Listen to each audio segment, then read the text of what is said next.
कृष्ण हरि ॐ राम कृष्ण हरि ॐ राम जीवासी परमसमाधान साक्षात दर्शन श्री शिवाचे जीवा शिवाची होता भेटी मावळोनी ज्ञाता ज्ञेयादी त्रिपुटी प्रकटे सोहम भाव प्रतीती उरे शेवटी ज्ञप्ती मात्र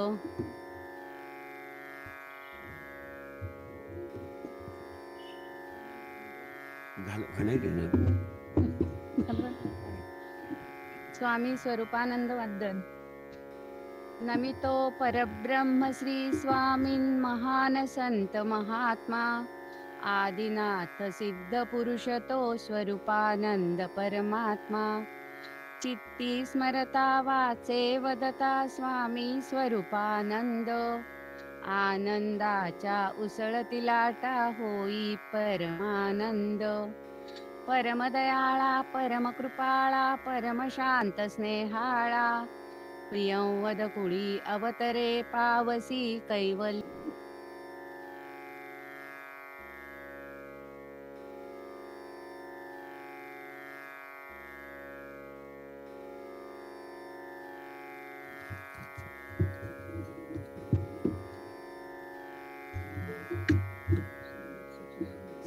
श्रीमद सच्चिदानंद सद्गुरु स्वामी स्वरूपानंद महाराज की जय।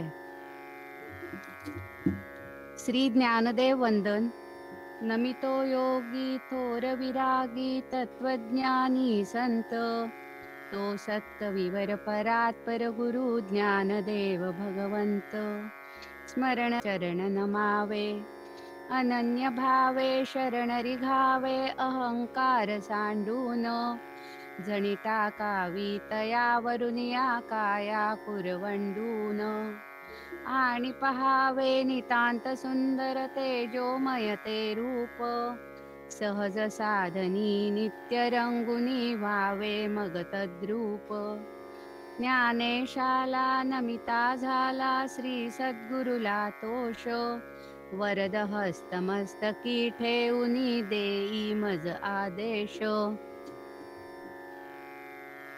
श्री ज्ञानेश्वरी गौरव श्री ज्ञानेश्वरी अमृतगंगा बहुत सुकृते लाभली जगा पावन करी अंतरंगा अंग प्रत्यंगा जीवाचिया भक्तिभावे करिता स्नान निर्मल होय अंतःकरण जीवासी परम समाधान साक्षात दर्शन श्री शिवाचे जीवा शिवाची होता भेटी मावळोनी ज्ञाता ज्ञेयादी त्रिपुटी प्रकटे सोहम भाव प्रतीती उरे शेवटी ज्ञप्ती मात्र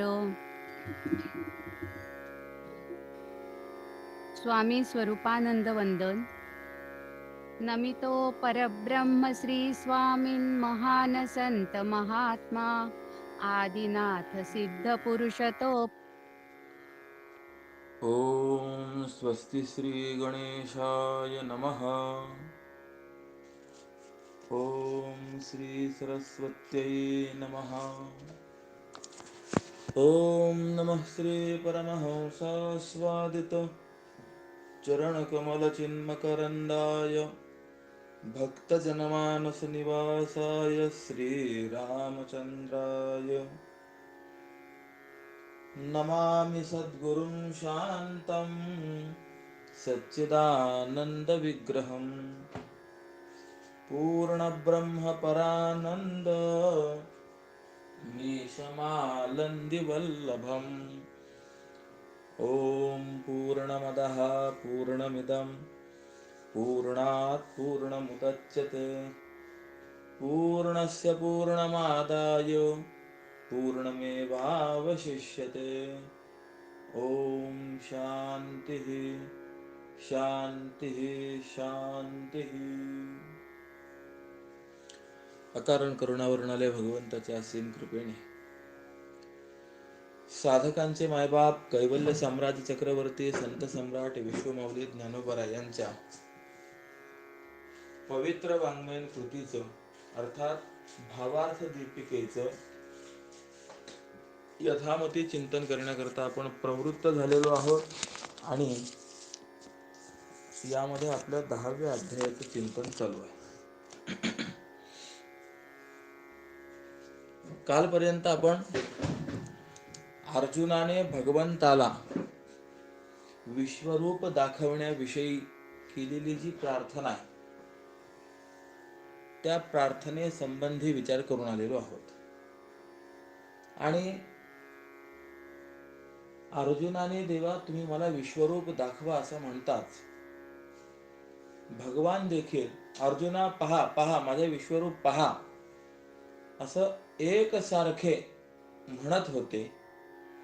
झाला प्रेमातूर म्हणे एका एकी पार्था हे विलोकी विश्वरूप. इथपर्यंतचा विचार आपण पाहून आलेलो आहोत. मग देव अर्जुनाला काय म्हणाले त्याचा विचार आजपासून आपण करणार आहोत. श्री भगवान उवाच पश्य मे पार्थ रूपाणि शतशोथ सहस्रशः नानाविधानि दिव्यानि नानावर्णाकृतीनि च. भगवान म्हणाले अर्जुना माझे अनेक प्रकारचे नाना वर्णाचे नाना आकारांचे शेकडो हजारो अलौकिक रूप पहा.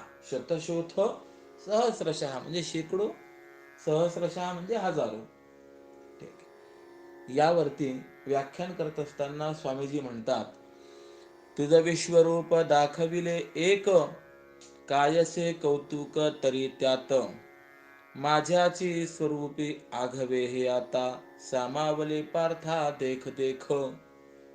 अर्जुना अरे तू एकच विश्वरूप दाखवा असे मला म्हणाला होतास पण ते एकच विश्वरूप दाखवू तर काय दाखवल्यासारखं होईल. म्हणून आता माझ्याच व्यापक रूपामध्ये संपूर्ण विश्व भरलेलं पहा. त्या विश्वरूपापैकी काही रूप कृश म्हणजे रोडकी आहेत, तर काही लठ्ठ आहेत, काही खुजी आहेत, तर काही फार मोठी आहेत, उंच आहेत, काही अति लठ्ठ आहेत आणि काहींना तर मर्यादाच नाही.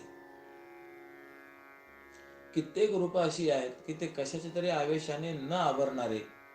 कित्येक सात्विक आहेत, काही क्रियाशील रूप आहेत, काही स्तब्ध आहेत, काही उदासीन आहेत, तर काही अत्यंत प्रेम व्यक्त करणारे आहेत, तर काही रूप जी आहेत हे अत्यंत संतप्त म्हणजे क्रोधी असे देखील त्याला पाहायला मिळते. बर काही झोपेत मग्न असे आपल्याला पाहायला मिळते, म्हणजे झोपाळू ज्याला आपण आळशी नंदन म्हणतो. काही दक्ष म्हणजे सावध, तर काही सर्वांपासून अलिप्त असे मिळतील. काही गंभीर रूप असतील, काही उदार असतील, तर काही अति कृपण असतील, तर काही क्रुद्ध विशेष रागीट अशा पद्धतीचे असतील. त्यापैकी काही रूप शांत असेल, काही सत्प्रवृत्ती असलेले असतील, काही उन्मत्त असतील, काही स्तब्ध, तर काही आनंदी, काही गर्जना करणारे, तर काही रूप एखादं रूप असं असेल की एकही शब्द न बोलणारे म्हणजे मौनी, काही स्वीकारिती मौन.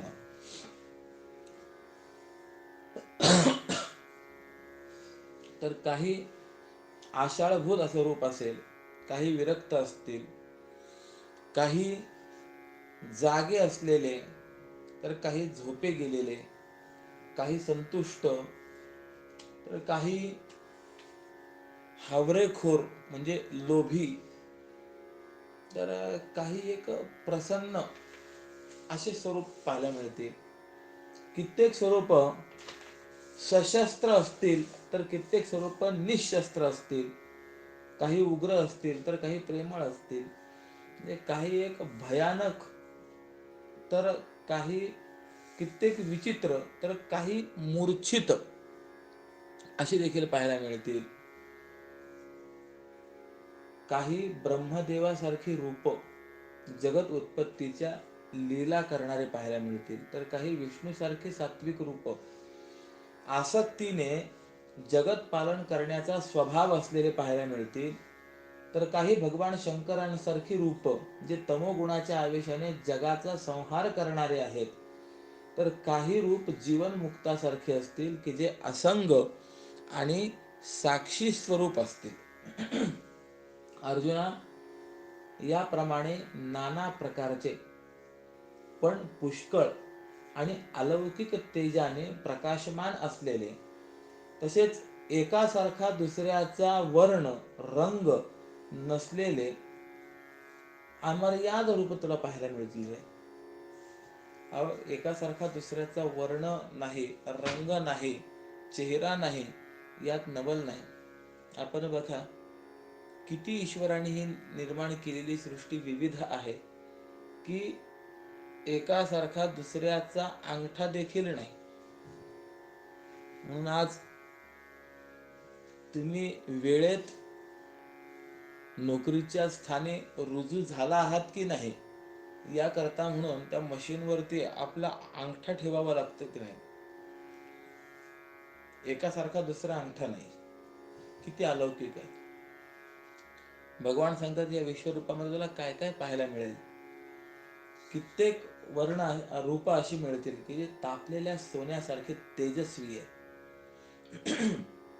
तर काही रूप अमर्याद अशा काळ्या रंगाची पाहायला मिळतील, म्हणजे अगदी काळे ठेक्कर. तर काही रूप असे आहेत की सर्वांगावर शेंदुराने माखलेलं जणू आकाश आहे तसे शेंद्रा रंगाची पाहायला मिळतील. आपण गणपतीला म्हणतो ना सिंदूर वर्ण.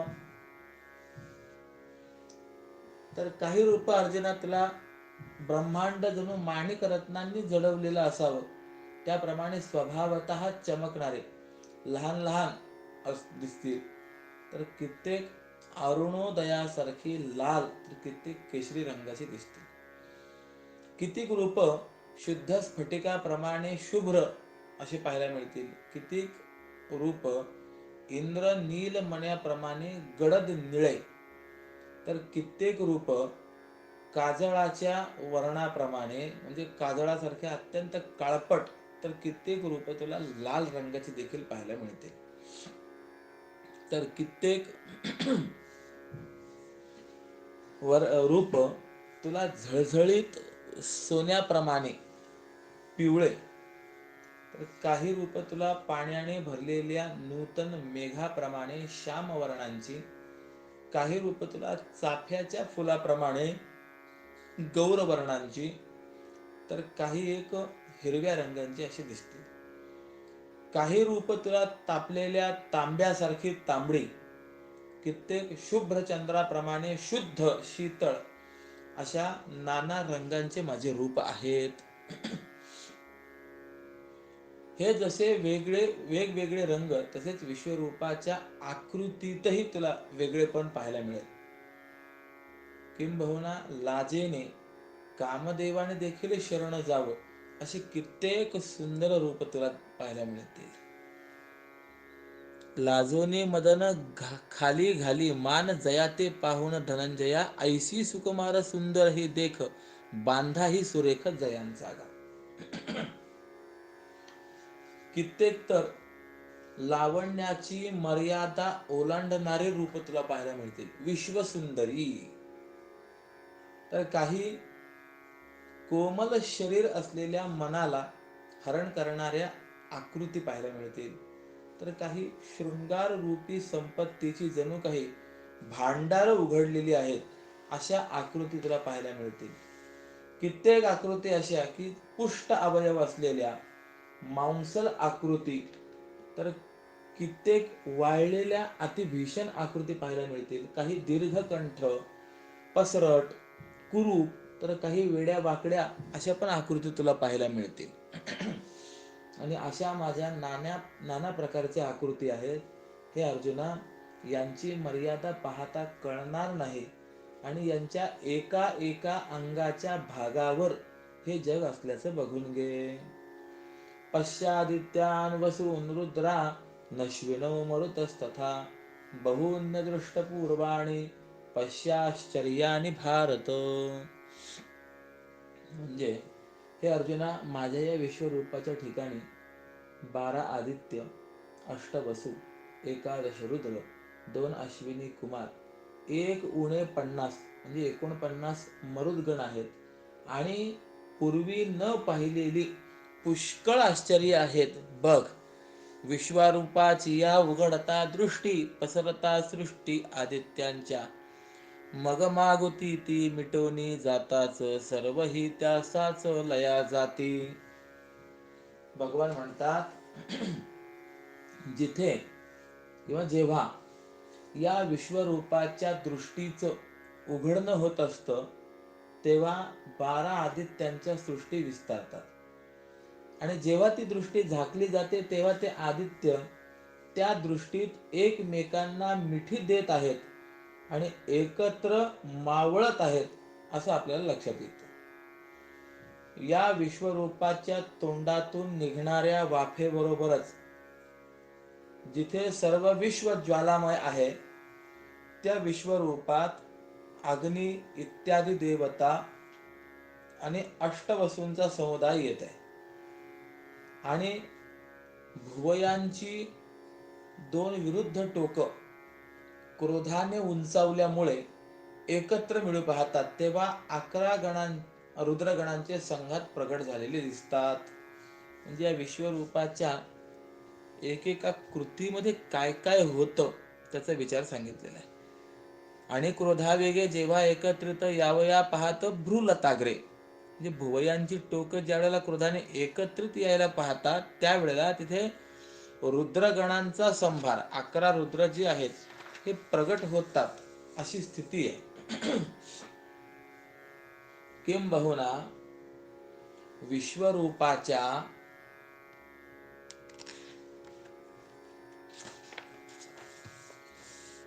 शांत शीतल स्वभावाचा ओलावा किती आहे याची मर्यादा आयुर्वेद जाणणाऱ्या अश्विनी देवांनाही कळत नाही. अर्जुना, या विश्वरूपाच्या श्रोत्राकाशात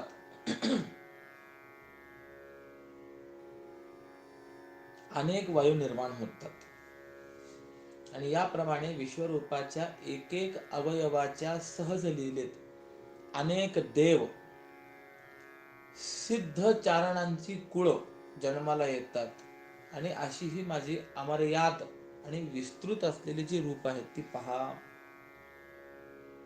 ज्याचं वर्णन सांगण्याकरता वेद बोबडे होतात, ज्याच्या सर्वांगाला पाहण्याकरता अनंत काळाचंही आयुष्य कमी पडतं किंवा सृष्टीकर्त्या ब्रह्मदेवालाही पण ज्याचं ठिकाण सापडत नाही, 3 देवांनी ज्याचं स्वरूप कधी ऐकलं नाही, तीच हे अनेक विश्वरूप प्रत्यक्ष बघ आणि कौतुकाने आश्चर्याची मोठी संपत्ती भोग. अजून यह एकस्थम जगत्कृत्स्नम पश्चाद्य सचराचरम मम देहे गुडाकेश यच्चान्यत् द्रष्टुमर्हसि. हे निद्रेला स्वाधीन ठेवणाऱ्या गुडाकेश अर्जुना, आज इथे माझ्या या विश्वरूप शरीराच्या ठिकाणी संपूर्ण चराचर जगत तसंच आणखीही जे काही पाहण्याची इच्छा करतोस ते सर्व याच एका स्थानावर असलेलं पाहून घे. कल्पवृक्षातळी जैसे तृणांकुर वाढावे अपार धनंजया, विश्वरूपाची या रोममुळी तैसा वाढल्या कैशा सृष्टी देख. म्हणजे कल्पवृक्षाच्या बुडाशी लहान लहान गवताचे अंकुर जसे असतात त्याप्रमाणे अर्जुना, माझ्या या विश्वमूर्तीच्या अंगावरील केसांच्या बुडाशी अनंत सृष्टी असलेली बघ. विश्वरूपाची रोम मुळी तैसी. ठीक. खिडकीतून येणाऱ्या प्रकाशामध्ये परमाणू उडताना जसे दिसतात, त्याप्रमाणे विश्वरूपाच्या प्रत्येक अवयवाच्या सांध्यात अनंत ब्रह्मांड फिरत असलेले दिसतात. आणि या ठिकाणी एका एकाच्या अंगभागावर म्हणजे एका एकाच्या अंगभागावर विस्तारासह विश्व असलेलं बघ. आणि विश्वाच्याही पलीकडेच पाहावं असं जर तुझं मनात असेल तर त्याविषयी देखील इथे कोणत्याही प्रकारची काहीच अडचण नाही. खुशाल माझ्या देहाच्या ठिकाणी तू वाटेल ते पाहू शकशील. आणि याप्रमाणे कारुण्याने परिपूर्ण असलेले ते विश्वरूपधारी भगवान श्रीकृष्ण म्हणाले.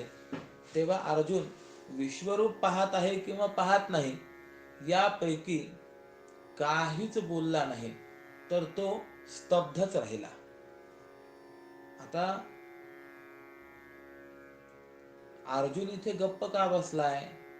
म्हणून श्रीकृष्णाने जेव्हा तो पाहिला तेव्हा तो इच्छेचा दागिना घातलेला जशाचा तसाच विश्वरूप पाहण्याविषयी पूर्वीसारखाच उत्कंठित असलेला दिसला. म्हणजे भगवान आतापर्यंत एवढं सगळं बोलले, बघ अर्जुना बघ अर्जुना, पण त्या अर्जुनाला दिसेच ना. आणि त्याच्यामुळे मी तर अर्जुनाला अरे बघ बघ बघ म्हणतोय तरी सुद्धा हा मात्र काहीच बोलत नाहीये. काय झालं म्हणून ज्या वेळेला भगवान अर्जुनाकडे पाहायला लागले तर अर्जुन हा विश्वरूप मला दिसेल, मला पाहायला मिळेल अशी उत्कंठा धारण करून असलेलाच पाहायला मिळाला त्यांना.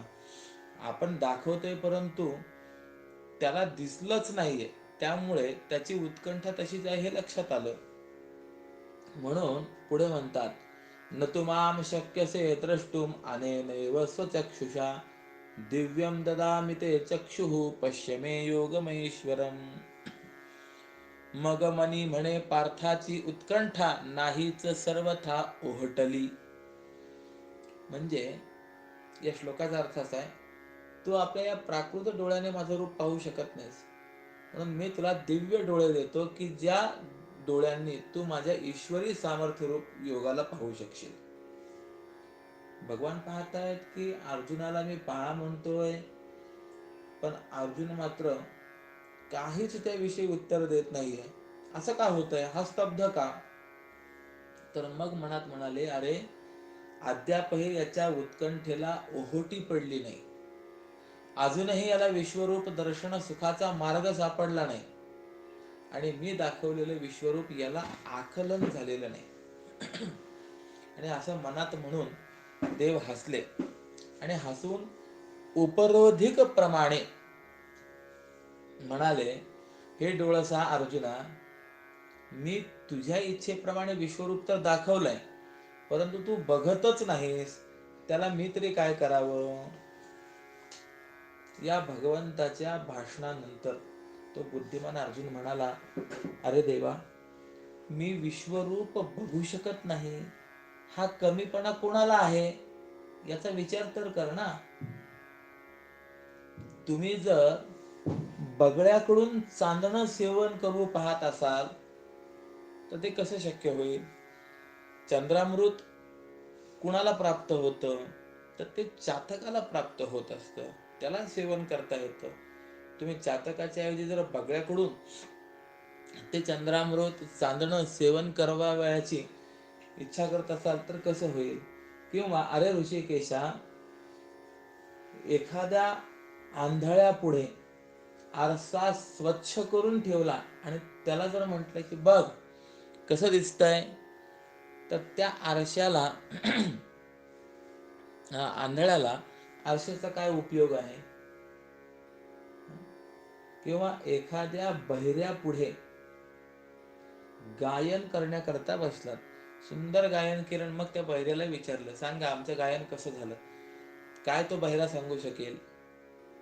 किंवा पुष्पातील सुगंधी कणांचा चारा चिखल खाणाऱ्या बेडका पुढे समजून उमजून घालून व्यर्थ दवडला जात नाही काय? देवा, ही जशी परिस्थिती आहे ना, तशीच परिस्थिती आहे.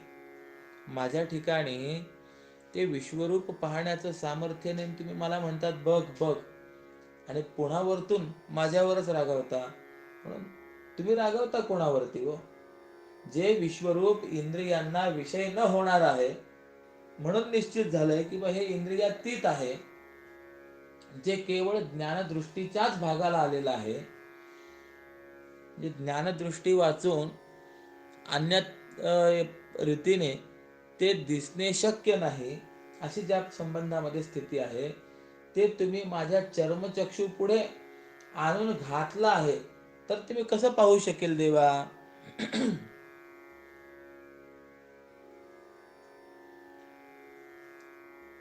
परंतु हा तुमचा कमीपणा मी बोलू नये, कारण तसं बोलणं उचित नाही. उलट तुमचं बोलणं मीच सहन करावं हेच चांगलं आहे.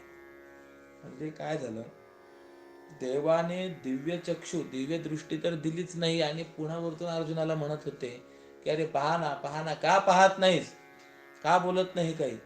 मग अर्जुनाने सांगितलं, देवा तुम्ही दिव्य दृष्टी देण्याच्या अगोदर मला पहा म्हणताय, कसं मला दिसेल? पण असो, माझी तुमच्याविषयी तक्रार नाही, आणि तुम्हाला तसा बोल लावणं त्यापेक्षा तुमचं बोल मी खाणं हे ठीक आहे. मग यावर भगवान म्हणाले, बाबा अर्जुना, तू म्हणतोस तसंच ते याविषयी आहे, हे आम्ही अवश्य मानू. म्हणजे जर खरोखरच विश्वरूप दाखवायचं होतं तर ते पाहण्याकरता आधी सामर्थ्य द्यावं ना. परंतु प्रेमाने बोलता बोलता मी अविचाराकडे गेलो, आणि त्या अविचाराने काय झालं, काय घडलं बघ. जसं मशागत न करता जमिनीत पेरावं तर तो पेरण्याचा वेळ व्यर्थला यायला जातो, त्याप्रमाणे हा विश्वरूप दाखवण्याचा प्रकार व्यर्थ झाला. म्हणून आता माझं विश्वरूप पाहू शकशील अशी ती दिव्य दृष्टी, ज्ञानदृष्टी तुला देतो. अर्जुना, मग त्या दिव्य दृष्टीने आमचा संपूर्ण ईश्वरी सामर्थ्य रूप योग पाहून तो अनुभवामध्ये राहील असं कर. आणि याप्रमाणे ब्रह्मरूपाने उपनिषदांनीच जाणण्यास योग्य त्या ईश्वर रूपाने चतुर्दश लोकांच्या उत्पत्तीच्या पूर्वी आणि लीला विग्रही या रूपाने जगाला पूज्य असे भगवान श्रीकृष्ण म्हणाले. म्हणजे मी तुला पहिले आता दिव्य चक्षु देतो, आणि यामुळे तू या विश्वरूपाला पहा, आणि तो अनुभव आपल्या ठिकाणी राहील असं काहीतरी तू कर. असं कोण म्हणालं? जे उपनिषद वेद्य म्हणजे वेदांत वेद्य जे आहेत, किंबहुना ईश्वर रूपाने जो या चतुर्दश भुवनांच्या उत्पत्तीला कारणीभूत आहे आणि लीला विग्रही आहे, असा तो परमात्मा अर्जुनाला म्हणाला. आता हे संजय सांगतोय. संजय उवाच एव मुक्त्वा ततो राजन महायोगेश्वरो हरिः दर्शयामास पार्थाय परमं रूपमेश्वरम. संजय म्हणतात, हे राजा धृतराष्ट्रा, महायोगेश्वर हरी श्रीकृष्ण असं बोलून त्यानंतर आपलं श्रेष्ठ ईश्वरी रूप अर्जुनाला दाखवता झाला. दर्शयामास भूतकाल वाचक क्रियापद आहे, दाखवता झाला. यावरती व्याख्यान करतात. संजय तो म्हणे, विस्मय हा फार मज वारंवार कौरवेशा, की ह्या त्रिलोकात दुजी लक्ष्मीहून भाग्यवती कोण असे काय. संजय म्हणतोय, हे कौरव कुळातील सार्वभौम राजा धृतराष्ट्रा, मला पुन्हा पुन्हा पुन्हा पुन्हा हेच आश्चर्य वाटतंय की खरोखर त्रैलोक्यामध्ये लक्ष्मीहून दुसरी भाग्यवती कोणी आहे काय, किंवा परमात्म स्वरूपाच्या मर्माचं वर्णन करण्याकरता जगामध्ये वेदा वाचून दुसरा सर्वज्ञ कोणी आहे काय. दाखवा. किंबहुना सेवकपणा जर पाहायचा असेल तर एकट्या शेषाच्याच अंगी तो आहे. त्यामुळे शेषा वाचून दुसरा कोणी अनन्य सेवक आहे काय? अहो, या शेषाने अशी काही सेवा केली आहे की स्वतःला देवाचं शय्यास्थान बनवलं, अंथरुण बनवलं. म्हणजे सातत्याने हा देवाच्या सान्निध्यात आहे आणि आपलं संपूर्ण शरीर त्याने देवाला देवसेवेमध्ये समर्पण केलेलं आहे. म्हणून शेषापासून दुसरा कोणी अन्य सेवक आहे काय? किंबहुना हे महाराज, ज्या परमात्म्याच्या प्राप्तीच्या हव्यासाने जसे योगी 8ही प्रहर शिणत असतात तसे शिणणारे दुसरे कोणी आहे काय? जे योगी आहेत ना, ते रात्रंदिवस त्या परमात्म्याच्या ध्यान धारणेमध्ये, समाधीमध्ये रत असतात. एका दिवसाचे 8 प्रहर होतात. 3 तासाचा एक प्रहर मानला जातो. तर 8ही प्रहर हे योगी शिणत असतात. मग असे शिणणाऱ्यांमध्ये देवप्राप्तीच्या हव्यासाने योग्यांपेक्षा दुसरं कोणी आहे काय? किंवा आज्ञेप्रमाणे अनुसरणारे गरुडासारखे दुसरे कोणी आहेत काय? गरुड भगवंताची आज्ञा पूर्णपणे मानतो. स्वामी काज करण्यामध्ये तो अत्यंत दक्ष आहे. पण हे धृतराष्ट्रा बघा ना, हे सगळे एकीकडे राहिले हो. आणि सध्या सांप्रत ते कृष्ण सुख या आशा अनन्य एकनिष्ठ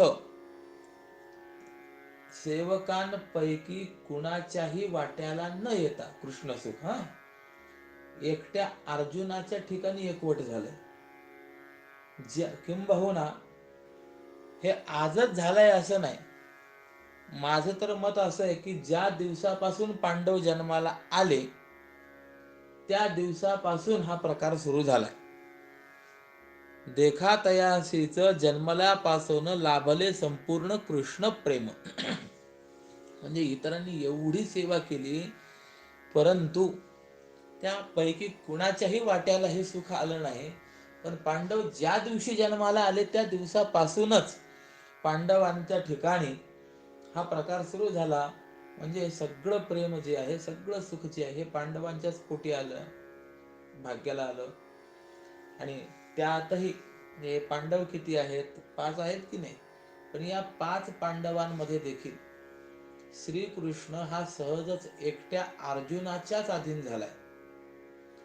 जसा एखादा स्त्री लंपट पुरुष स्त्रीकडून स्वाधीन केला जातो त्याप्रमाणे हा परमात्मा या अर्जुनाच्या स्वाधीन झालेला आहे. तो अर्जुन म्हणेल त्याप्रमाणे करतो. किंबहुना शिकवलेला पोपट, साळुंकी, कोकिळा इत्यादी पक्षी देखील वेळ प्रसंगी आपल्याला जसं हवं तसं बोलणार नाहीत, अडून बसतील.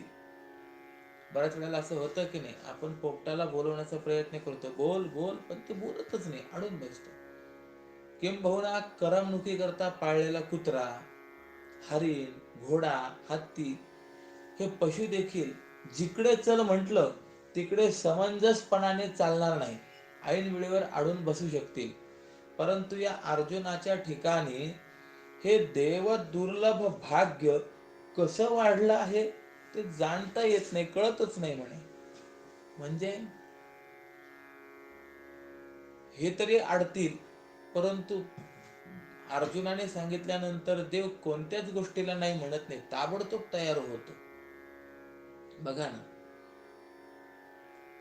आज हे संपूर्ण साकार असलेलं परब्रह्म भोगण्याकरता एकट्या अर्जुनाचेच डोळे भाग्यवान झालेत. बघा बघा, हा श्रीकृष्ण या अर्जुनाच्या बोलण्याचे लाड कसे पुरवत आहे, याचं वचन कसं पाळत आहे बघा. किंबहुना हा अर्जुन रागावला तर तो सहन करतो, हा रुसला तर तो त्याला समजावीत जातो. यावरनं या देवाला अर्जुनाचं वेड लागलं आहे असंच म्हणावं. गंमत आहे, बऱ्याच वेळेला अर्जुन रागवायचा तर देव त्याचा राग देखील सहन करायचे, काही हा बोलला तरी सहन करायचे. किंबहुना असं सांगितलं जातं की दोघांचं सख्यत्व असं होतं. भगवान श्रीकृष्ण अर्जुन दोघांचंही भोजन झालं. देवाने सांगावं, अर्जुना चल मी आता पुढे जाऊन थोडस पडतो, अंग टाकतो. अर्जुनाने सांगितलं, जाय पड पड, आळशी नंदना, तुला खाल्ल्यानंतर झोपेशिवाय दुसरं काहीच नाही.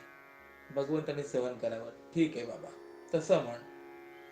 गेल्यानंतर भगवान पहुडायचे, अर्जुन पाठीमागणं येत असे आणि त्या एकाच पर्यंकावरती, शय्येवरती दोघं पहुडायचे.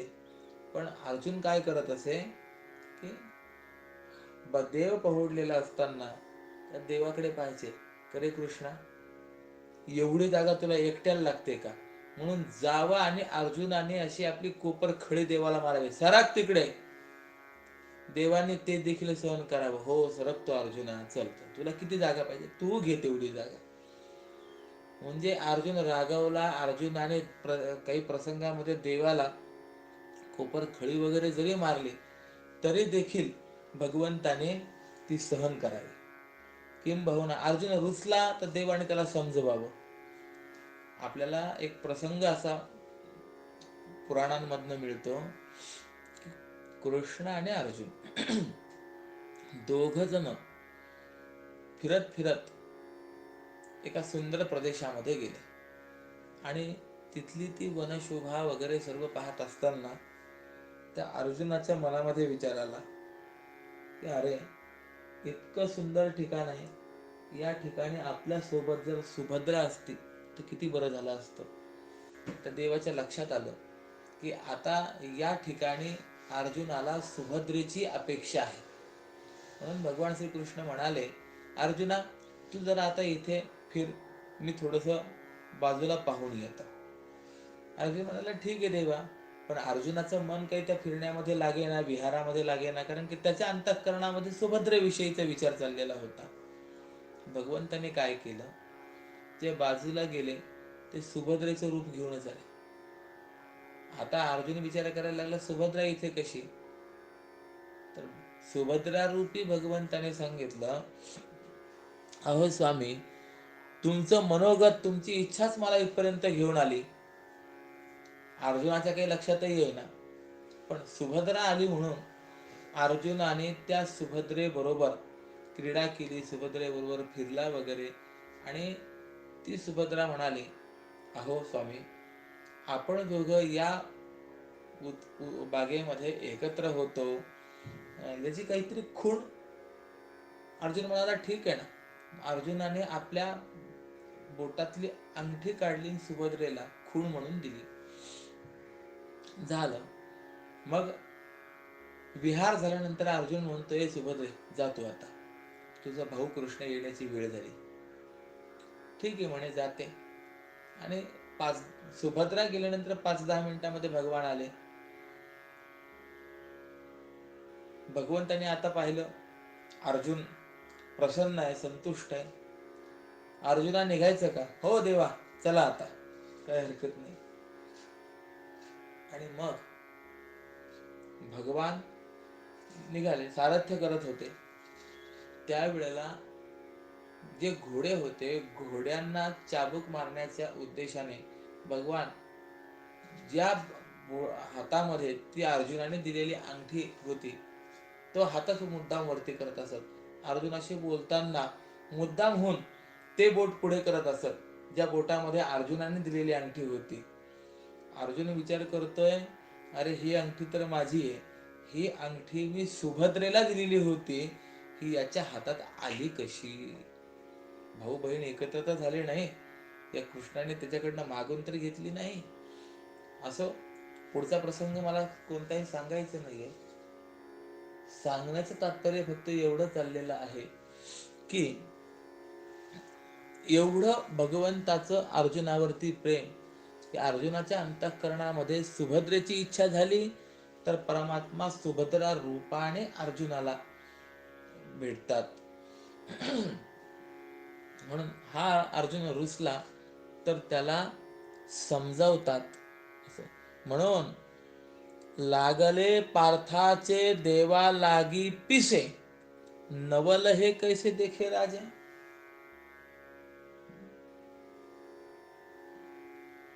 जन्मल्यापासून जे का जितेंद्र ऐसे ऋषीवर्य शुकातिक, तेही श्रीहरीचे होऊन या भाट वर्णिती अविट रास क्रीडा. म्हणून माऊली म्हणतात की या देवाला अर्जुनाचं काय वेळ लागले तेच कळत नाही. एरवी जर आपण पाहिलं तर शुकाचार्यांसारखे पौरुष संपन्न पूर्ण पुरुष असे आहेत की जे पंच विषयांना जिंकूनच जन्माला आलेले आहेत. म्हणजे आपला जर आपण विचार केला तर आपण जन्माला येतो आणि त्यानंतर शब्द स्पर्श रूप रस गंधात्मक या पंच विषयांना जिंकण्याचा प्रयत्न करतो. जिंकतोच असं नाही, प्रयत्न आपला चाललेला असतो. पण शुकाचार्यांसारखे महापुरुष असे आहेत की जे पंच विषयांना जिंकूनच जन्माला आलेले आहेत. असे शुकाचार्यासारखे महापुरुष देखील या भगवंताच्या रासादी विषयांचं वर्णन करणारे केवळ स्तुती पाठक भाट झाले आहेत. असा तो देव, त्याला याचं पिस लागावं, वेळ लागावं, किंबहुना हा श्रीकृष्ण परमात्मा म्हणजे योग्यांचं समाधी धन आहे. पण तो मात्र अर्जुनाच्या अधीन होऊन राहिला आहे. याकरता हे धृतराष्ट्रा, माझं मन मात्र आश्चर्यचकित आहे, आश्चर्य करत आहे. त्याबरोबरच संजय आणखी देखील बोलला, हे कौरवेशा धृतराष्ट्रा, याविषयी आश्चर्य तरी काय आहे.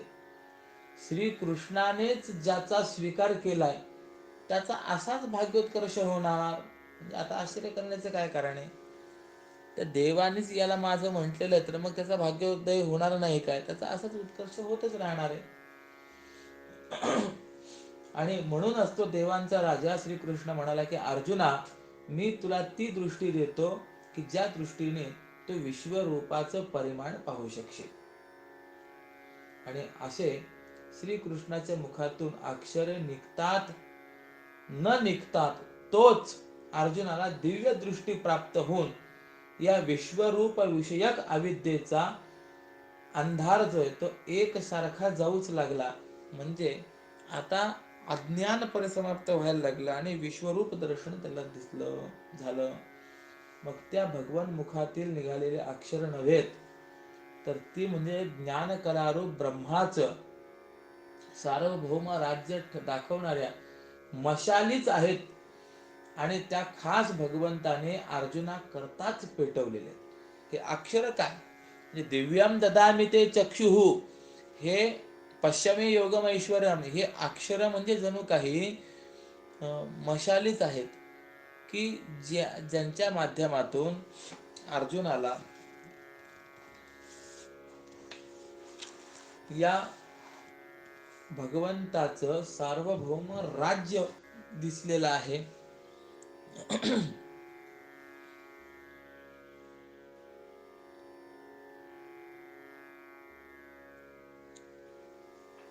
मग त्या अर्जुनाच्या ठिकाणी दिव्य अलौकिक चक्षु प्रकट झाला आणि मग त्या ज्ञानदृष्टीला फाटा फुटला.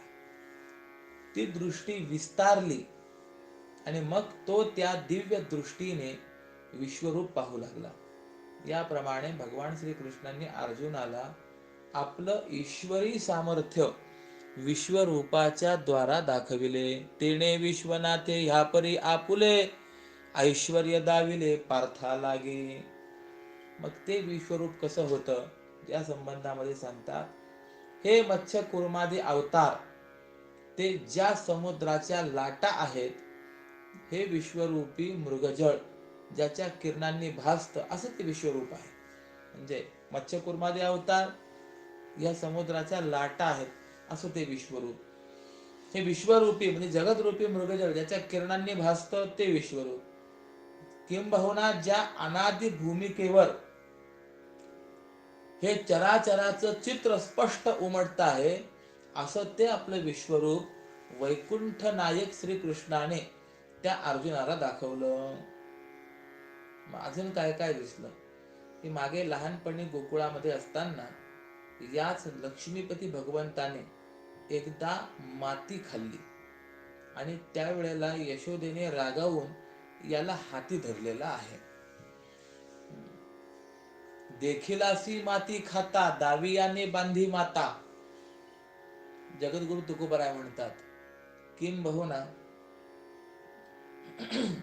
हाच परमात्मा जो आहे याविषयी गोपाळाने तक्रार केली, मैया आज या कानाने माती खाल्ली. याला मृद भक्षण लीला असं म्हणतात. फार महत्वाची लीला आहे भगवंताच्या चरित्रामध्ये. देवाला विचारलं, काय रे देवा, माती खाल्लीस? भगवान म्हणतात, आई ग आई, नाही खाल्ली म्या माती, आई ग आई, नाही खाल्ली म्या माती. यशोदामाई म्हणाली, अरे हे सगळे गोपाळ सांगतात, बलराम दादा सांगतात, खोट आहे. भगवान आईजवळ आले. भगवान बोलण्याकरता अत्यंत चतुर. चतुरातु शिरोमणी गुण लावण्याची खाणी. मग भगवान म्हणाले, बलराम दादा तुझं भेटला तोही माझा पक्षपाती, ते जे बोलिले ते न ऐकले म्हणून मजवरी रुसले सांगा तेती. मैया तू काय सांगते? हे बलराम दादा वगैरे जे आहेत ना, हे सगळे माझ्या विरुद्ध पार्टीचे आहेत. त्यांनी जे मला सांगितलं ते मी ऐकलं नाही म्हणून माझ्या रुसलेले आहेत आणि म्हणून माझ्यावरती अशा प्रकारचे आळ आणतात. असो असो बरेचशा गोष्टी आहेत. मग ज्या वेळेला यशोदामाईने रागवून याला हाती धरलं, त्यावेळेला मारण्याची भीती वाटून मुखात काहीही नाहीये याचा झाडा देण्याच्या निमित्ताने भीत भीत घाबरत घाबरत ज्या वेळेला या कृष्णाने तोंड उघडून दाखवलं, तेव्हा तिला त्या मुखामध्ये माती न दिसता आकाशासह 14ही भुवनांचं दर्शन घडविलं. म्हणजे काय?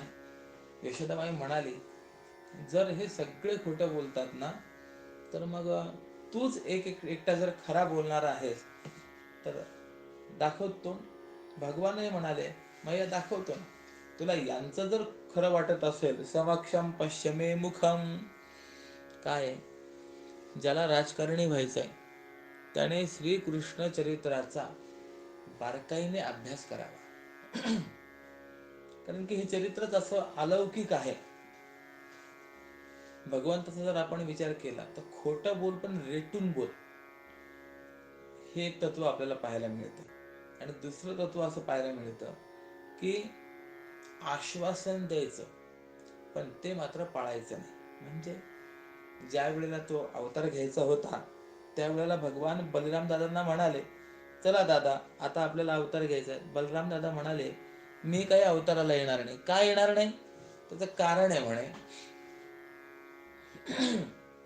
मागच्या अवतारामध्ये म्हणजे रामावतारामध्ये मला खूप कष्ट सहन करावे लागले. कुठेही असं रामायणामध्ये वर्णन नाहीये की रामराया बरोबर वनवासात लक्ष्मण महाराज निघाले. त्यावेळेला लक्ष्मण आपल्या महालामध्ये गेले आणि आपल्या पत्नी उर्मिलेला सांगून आले की 14 वर्ष मी दादा बरोबर वनवासामध्ये जातो, 14 वर्षानंतर येईल, तोपर्यंत तू इथे थांब वगैरे. काही काही नाही. म्हणजे आपल्या पत्नीला भेटले सुद्धा नाही. कोणत्याही रामायणामध्ये हे वर्णन नाहीये. तर काही रामायणामध्ये चिंतनही असं आहे की पुढे मेघनादाचा वध करायचा होता, त्याकरता ब्रह्मचर्याचं परिपालन आहे. किंबहुना लक्ष्मणाचं ब्रह्मचर्य किती उग्र होतं या संदर्भामध्ये एक चिंतन सुंदर आहे. ज्या वेळेला या वानरांकडनं रामरायाला सीता मातेचे अलंकार मिळाले, त्यावेळेला रामरायाने ते अलंकार ओळखलेत आणि मग लक्ष्मणांशी बोलतायत. बघ लक्ष्मणा, हे त्या सीतेचे केयूर आहेत, हे कुंडल आहेत, कानातले आहेत, ह्या बांगड्या आहेत वगैरे. त्यावेळेस लक्ष्मणाने दिलेलं उत्तर आहे, नाहम जानामि केयूरे नाहम जानामि कुंडले नूपुरौ त्वभिजानामि नित्यं पादाभिवंदनात. रामराया, जानकी मातेच्या हातातील बांगड्या असतील, कर्णफुलं असतील किंवा अन्य काही आभूषण असतील, तर हे काहीही मी ओळखत नाही, मला माहिती नाही. मी फक्त पायातील पैंजण जे आहे ते ओळखतो. कारण नित्यम पादाभिवंदनात, रोज मी नमस्कार करत असे त्यावेळेला केवळ त्या पैंजणांचं मला दर्शन होत असे. आपण साधारणतया पाहतो की पायाच्या घोट्याखाली पैंजण असतं.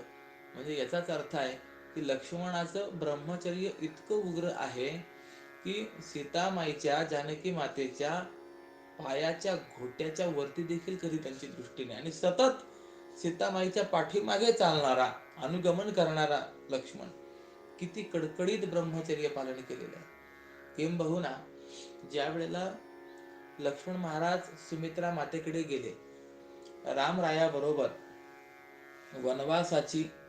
वनवासात जाण्याची परवानगी मागण्याकरता, अनुमती मागण्याकरता, त्यावेळेला सुमित्रा मातेने सांगितलेले, रामम दशरथम विद्ये माम विद्ये जनकात्मजाम.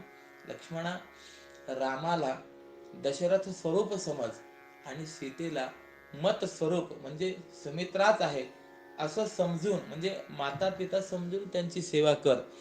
आणि सांगून ठेवते की स्वप्नामध्ये देखील या दोघांच्या विषयी अंतःकरणामध्ये विकल्प निर्माण होऊ देऊ नकोस. त्यावेळेला लक्ष्मण महाराज उत्तरले, आई, तू मला रामरायाबरोबर वनवासामध्ये जाण्याची परवानगी देतेस, रामरायाची सेवा करण्याची संधी मला देतेस, यामुळे तू काय म्हणाली की स्वप्नातही सीतारामाविषयी विकल्प निर्माण होऊ देऊ नकोस ना. आई सांग, स्वप्न केव्हा पडतं? ज्या वेळेला मनुष्य झोपेल त्याच वेळेला स्वप्न पडतं ना. तू परवानगी दिली, यामुळे आज मी तुला एक वचन देतो की 14 वर्षपर्यंत हा लक्ष्मण डोळ्याला डोळा लावणार नाही, अर्थात झोपणार नाही. झोपणारच नाही तर स्वप्न पडण्याची शक्यता आहे का? नाही ना. म्हणजे बघा, याकरता किती कष्ट या लक्ष्मणांना सहन करावे लागले, कडकडीत ब्रह्मचर्य परिपालन करावं लागलं. त्यानंतर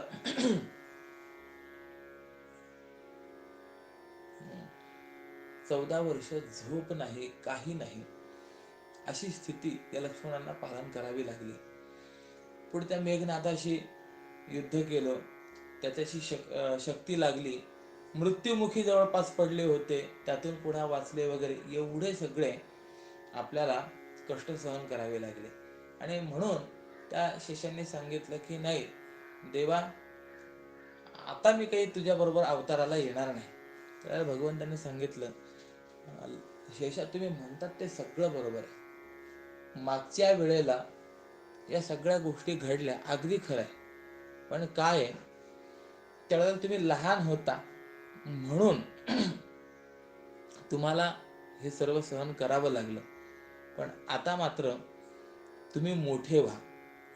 तू वडील होईगा सर्वज्ञा, पाळीन बा मी तुझी आज्ञा. तुम्ही मोठे व्हा, मी तुमच्या आज्ञा पाळेन, तुम्ही म्हणाल तसं वागेन. त्यावेळेला शेषांना इतकं बरं वाटलं, चला हा जगन्नियंता आहे, पण याच्यावर सुद्धा आपल्याला रुबाब गाजवता येणार आहे, याच्यावर आपल्याला अधिकार दाखवता येणार आहे. आणि म्हणून ते शेष बलराम स्वरूपाने येण्याकरता प्रवृत्त झाले.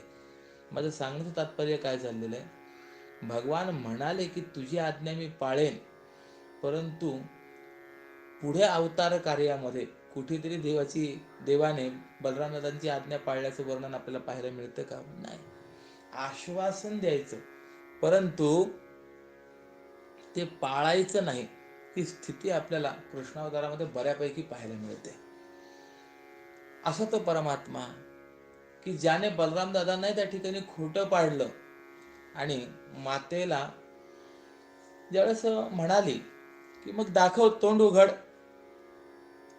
जर हे सगळे खोटे आहेत, तूच एकटा खरा आहेस, दाखव. भगवानही म्हणाले समक्षम पश्चिमे मुखम, माझं मुख पहा.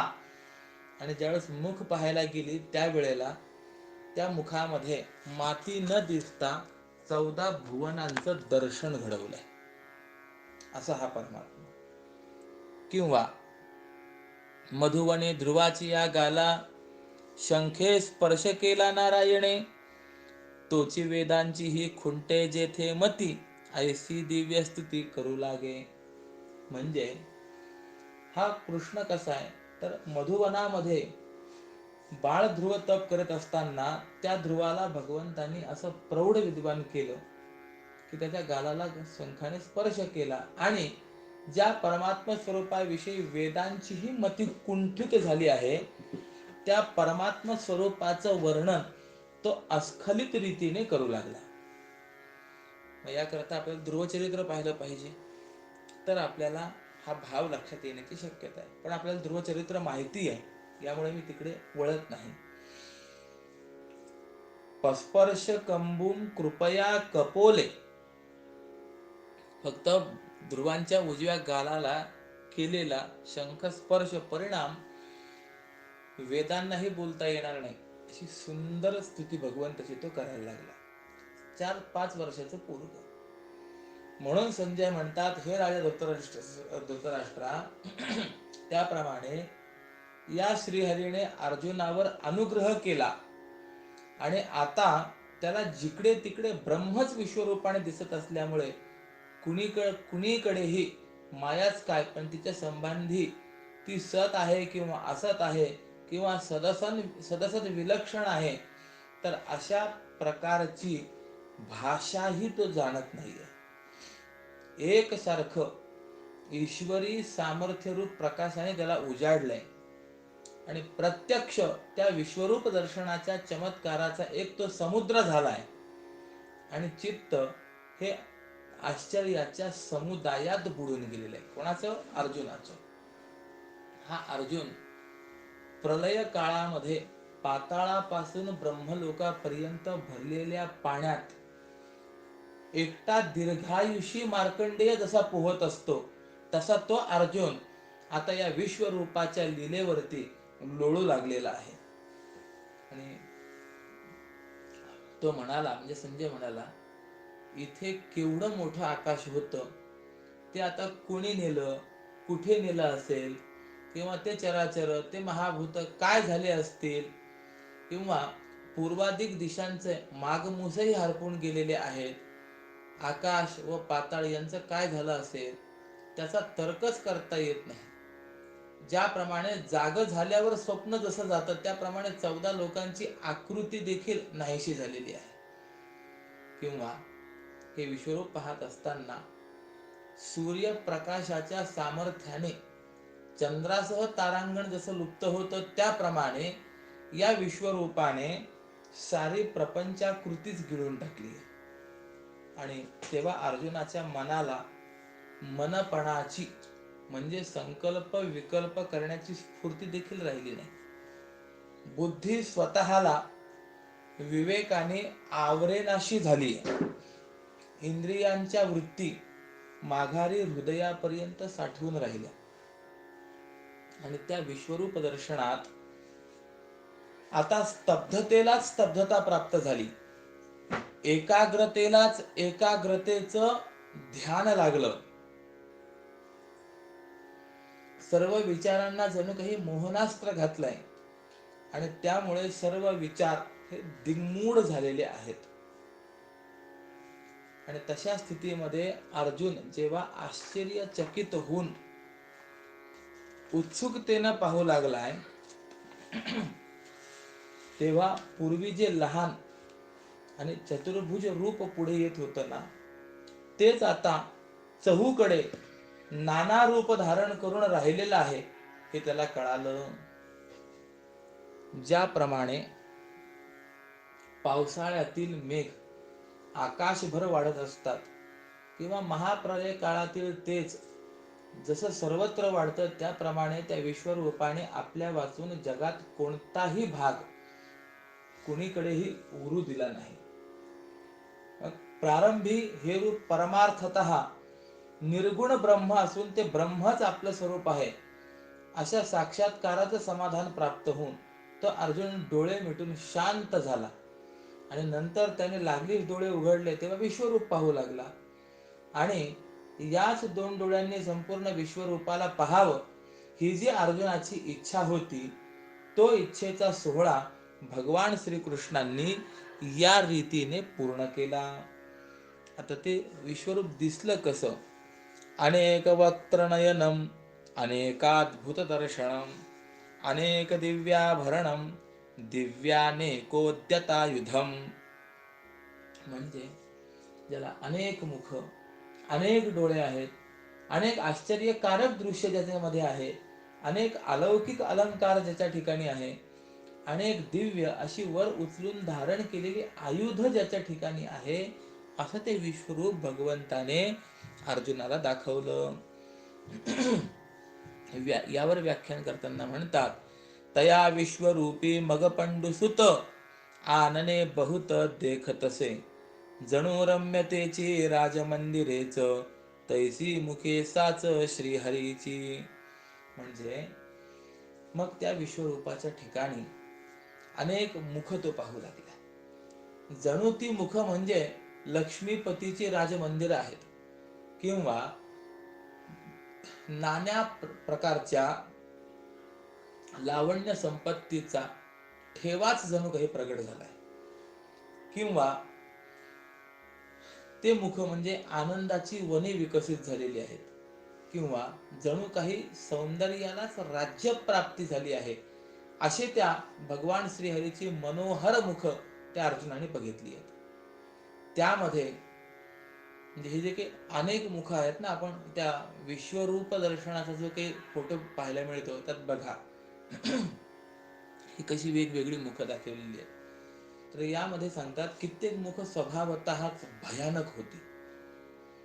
कशी दिसत होते? जणू काही काळ रात्रीचं सैन्यच खवळून आक्रमणाकरता सज्ज केलेलं आहे अशी ते मुख. किंवा काही मुख म्हणजे प्रत्यक्ष मृत्यूलाच मुख निर्माण झालेली आहेत, किंवा काही मुख म्हणजे भयाचे किल्ले विस्तारलेले आहेत असं वाटत होतं, किंवा काही मुख तर प्रलयाग्नीची महाकुंड उघडलेली आहेत असं वाटत होतं. तर अशी ती आश्चर्यकारक आणि भीतीप्रद मुख त्या विश्वरूपाच्या ठिकाणी त्या वीर अर्जुनाने पाहिली. आणि एवढेच नाही तर आणखी देखील पुष्कळ असामान्य मुख आणि काही दिव्य अलंकारांनी सहित, तर काही शांत स्वभावाची अशी पुष्कळ मुख त्या अर्जुनाने पाहिली आहेत. ज्ञानात्मक दिव्य दृष्टीने हे सर्व बघितले, आणि तरी पण या मुखांचा शेवट कुठे आहे हे त्याला कळालेच नाही. मग या परमात्म्याला डोळे किती आहेत हे तो कौतुकाने पाहू लागला. त्यावेळेला अनेक रंगांची कमळांची वनेच जणू काही विकसित झाली आहेत तसे ते डोळे अर्जुनाने पाहिले. जणू काही ते डोळे म्हणजे सूर्याची पंगतच होती.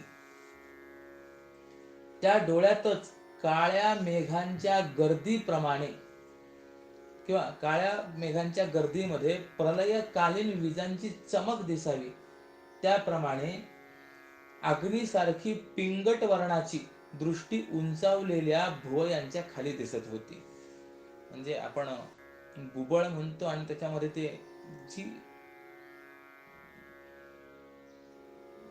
एक टीक असते, तर ती म्हणजे बुबळ म्हणजे काळ्या मेघांची गर्दी, आणि त्यामध्ये असलेली जी काही ती टीक आहे कृष्ण ताराग्रवरती, ती म्हणजे जणू काही विजांची चमक आहे अशी सुंदर दृष्टी या अर्जुनाला दिसली.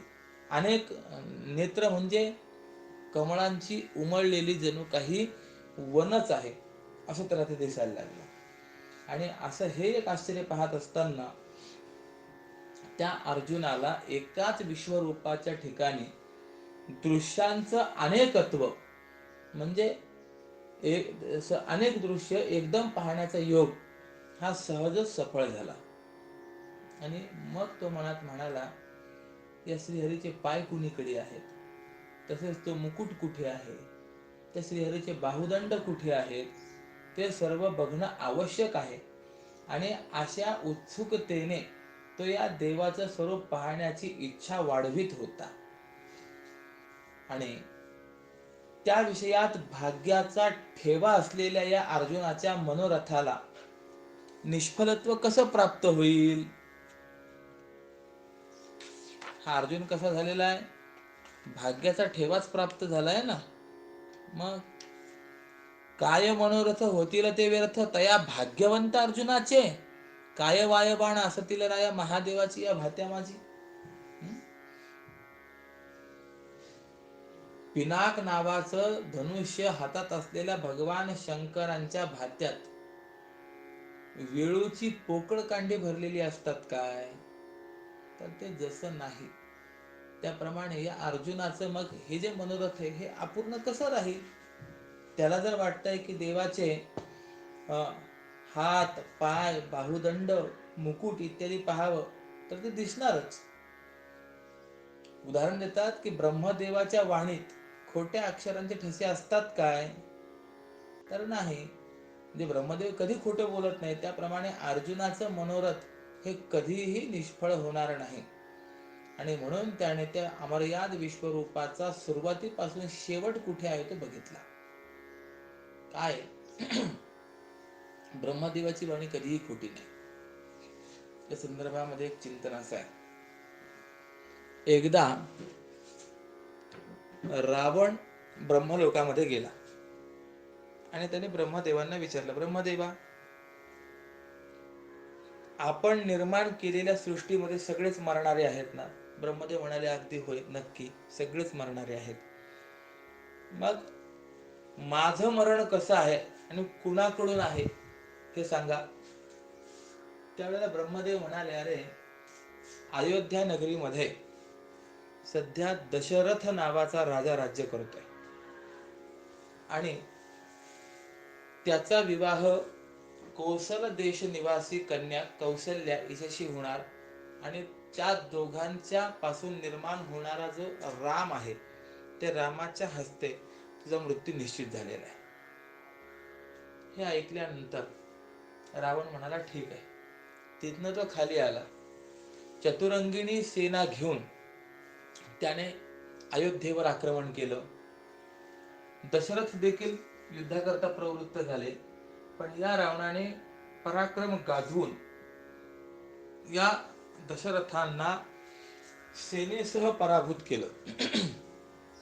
आणि त्यावेळेला छिन्न भिन्न झालेल्या त्या सैन्यामध्ये एका नावेचा आश्रय घेऊन दशरथ आणि सुमंत्र म्हणजे यांचे महामंत्री रघुकुलाचे हे दोघे वाहत वाहत समुद्रापर्यंत येऊन पोहोचले. समुद्राच्या एका बेटावर आले.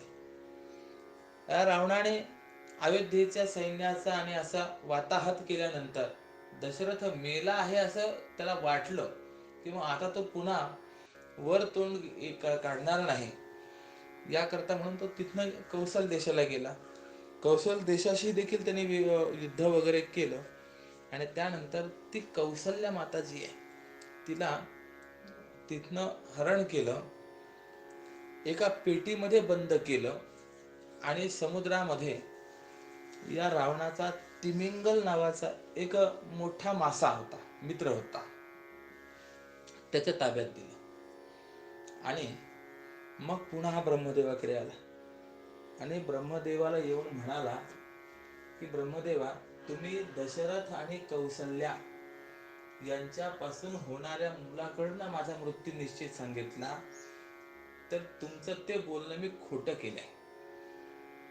आणि हे ऐकल्यानंतर ब्रह्मदेवाने अंतर्ध्यानाने पाहिलं आणि डोळे उघडून एकदा मोठ्याने ओम असं म्हणाले.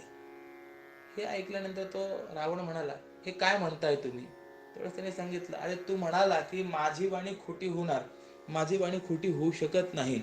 झाला, कौशल्या आणि दशरथाचा विवाह देखील झाला. रावण म्हणलं असे कसं शक्य आहे, म्हणून खाली येऊन पाहिलं तर या तिमिंगलाच्या कडे जी ती पेटी दिलेली होती, त्या तिमिंगलाचा एक दुसरा शत्रू या समुद्रामध्ये तो त्याच्या समोर आला. त्यावेळेस या तिमिंगलाने काय केलं की ती पेटी समुद्रातल्या त्या एका बेटावरती ठेवली आणि तो त्याच्याशी युद्ध करण्यात प्रवृत्त झाला. आणि इकडनं हे नावेच्या खंडावरती लाकडाच्या तुकड्यावरती वाहत आलेले जे दशरथ आणि सुमंत्र आहे ते त्या बरोबर बेटावर आले. त्या बेटावर येऊन पाहतात तर त्या ठिकाणी ती पेटी दिसली. बेटावर पेटी कशी, म्हणून ती पेटी उघडून पाहिलं तर त्या पेटीमध्ये ही कौशल्या. मग परस्परांचा परिचय झाला. ही देखील एक राजकन्या आहे हे लक्षात आल्यानंतर या दोघांनी गांधर्व विवाह त्या ठिकाणी केला आणि त्या पेटीमध्ये दशरथही बसले आणि सुमंत्रही बसले. आता त्या तिमिंगलाने आपल्या शत्रूचा नाश केला आणि नंतर पुन्हा तो पेटी घेऊन फिरायला लागला. रावण पुन्हा त्या तिमिंगलाकडे आला आणि त्याला सांगितलं, दाखव रे पेटी. पेटी उघडून पाहिली तर पेटीमध्ये ठेवताना एकटी कौशल्याच ठेवली होती, पण पेटी उघडून पाहिल्यानंतर त्या ठिकाणी मात्र सुमंत्र, दशरथ आणि कौशल्या हे तिघही पाहायला मिळाले आणि कळालं की या दोघांचा विवाह देखील झालाय. मग लक्षात आलं की नाही, ब्रह्मदेवांची वाणी खोटी होणार नाही. ब्रह्मदेव वाणी ही सदा सर्वदा सत्य आहे. म्हणून म्हणतात ब्रह्मदेवाच्या वाणीत खोट्या अक्षरांचे ठसे असतात काय. म्हणजे जसे ब्रह्मदेव कधी खोटे बोलत नाही त्याप्रमाणे अर्जुनाचं मनोरथ कधी निष्फळ होणार नाही. आणि यामुळेच त्या अर्जुनाने त्या विश्वरूप अमर्याद असलेल्या विश्वरूपाचा सुरुवातीपासून शेवट कुठे आहे ते सर्व पाहिला. मग ज्याचा मार्ग वेदाला कळत नाही त्याचे सर्व अवयव अर्जुनाचे दोन्ही डोळे एकाच वेळी भोगते झाले. चरणापासून मुकुटापर्यंत विश्वरूपाचा मोठेपणा पाहत होता की जे विश्वरूप नाना रत्नांच्या अलंकाराने शोभत होते. मग प्रत्यक्ष परब्रह्मच जिथे आपल्या अंगावर घालण्याकरता आपणच अनेक अलंकार बनलाय, ते अलंकार कशासारखे आहेत म्हणून मी सांगू. किंबहुना सांगतात, ज्या अलंकारांच्या प्रकाशाच्या चकचकीतपणाने चंद्रमंडळ आणि सूर्यमंडळाला उजाळा आहे, जे विश्वरूप महातेजस्वरूप अग्नीलाही जीवन आहे, त्याच्या प्रकाशाने हे विश्व प्रगट झालं आहे. तो अलौकिक प्रकाशाचा शृंगार कोणत्या बुद्धीला विषय होईल. देवाने स्वतःच तो शृंगार धारण केलाय असं तो वीर अर्जुन पाहत होता. आणि मग त्याच विश्वरूपाच्या ठिकाणी ज्ञानात्मक दिव्य दृष्टीने जेव्हा सरळ अशा हाताकडे पाहत होता तेव्हा त्या हातात प्रलयकालीन अग्नीच्या ज्वाळा जणू तोडीत आहेत अशी झळकणारी शस्त्र त्याला दिसली. म्हणजे हातांकडे पाहत असताना प्रलयकालीन अग्नीच्या ज्वाळा तोडणारे जणू काही अशी शस्त्र त्या अर्जुनाला दिसले. मग आपणच अवयव, आपणच अलंकार, आपणच हात, आपणच शस्त्र, आपणच जीव, आपणच शरीर, सर्व काही देवच झाला आहे. एवढंच काय, पण देवाने चराचर जगत व्यापला आहे असं तो सर्व अर्जुन पाहू लागला. त्याला दिसत होतं. आणि मग ज्याच्या किरणांच्या प्रखरपणाने नक्षत्रांची देखील फुटाणे होत आहेत, त्याच्या तेजाच्या असह्य उष्णतेने वन्ही देखील मागे सरकला आणि म्हणाला की मी आता समुद्रात प्रवेश करतो. मग समुद्राच्या लाटांनी ग्रासलेलं काळकूट विष किंवा प्रगट झालेलं प्रलयकालीन विजांचं अरण्य जसं असावं त्याप्रमाणे उगारलेली शस्त्र ज्या हातात आहे असे अपार हात त्या अर्जुनाने बघितले. अजून कसं ते विश्वरूप पाहिलं तर सांगतात, दिव्यमाल्याम्बरधरम दिव्यगंधानुलेपनम सर्वाश्चर्यमयम देव मनंतम विश्वतो मुखम. म्हणजे दिव्य माला व वस्त्र धारण केलेलं ते रूप, दिव्य गंधाची उटी लावलेलं रूप, सर्व आश्चर्यांचं जणू स्वरूपच, प्रकाशात्मक अमर्याद सर्व बाजूंनी मुख असलेले असं विश्वरूप भगवंताने अर्जुनाला दाखवलेलं आहे. यावर व्याख्यान करताना स्वामी म्हणतात, कंठ मुकुटाते मग पाहू लागे, घेऊन या मागे भये दृष्टी, तव तया वाटे ह्याज पासूनीच, कल्पतरू साच जन्म घेती. मग म्हणजे त्या हातामध्ये त्यांनी असे दिव्य शस्त्र वगैरे पाहिले ना, हे पाहिल्यामुळे तो घाबरला. मग त्या अर्जुनाने भयाने न बघवल्यामुळे शस्त्र धारण केलेल्या हातांपासून आपली दृष्टी काढली, तिकडे पाहणं त्यांनी बंद केलं. आणि मग तो किरीट धारण केलेला अर्जुन श्रीहरीचे कंठ आणि मुकुट पाहू लागला. तेव्हा कल्पवृक्षांची उत्पत्ती ज्याच्यापासून झाली तेच हे कंठ मुकुट आहेत असं त्याला दिसलं. जी मुकुटावर खोवलेली अष्टमहासिद्धींची मूळ स्थान आहे, जिथे श्रमलेली लक्ष्मी विसावा घेते, अशी ती अतिशुद्ध फुलं त्याने त्या ठिकाणी पाहिली. त्या मुकुटावरती गुच्छ होते. ठिकठिकाणी अनेक सुगंधी द्रव्यांच्या पूजा बांधलेल्या होत्या. गळ्यामध्ये दंडप्राय लांब सडक अशा दिव्य माळा रुळत होत्या. स्वर्गाने सूर्याचं तेज नेसावं किंवा सोन्याने मेरू पर्वत मढवावा त्याप्रमाणे कमरेच्या भागावर बळकट नेसलेला पितांबर झळकत होता. कापुराची उटी लावलेला श्रीशंकर किंवा पाऱ्याने माखलेला कैलास किंवा दुधाने पांघरून घातलेला क्षीर समुद्र जसा दिसावा, म्हणजे हे जसे पांढरे स्वच्छ दिसावेत, लख दिसावेत, किंवा ज्याप्रमाणे जणू चंद्ररूपी वस्त्राची घडी उकलावी आणि त्याची खोळ करून आकाशाच्या हाताने त्यालाच अंगावर घ्यायला लावावी, मग ते आकाश जसे दिसेल त्याप्रमाणे अर्जुनाने या विश्वरूपाच्या सर्वांगावर चंदनाची उटी पाहिली, लख स्वच्छ.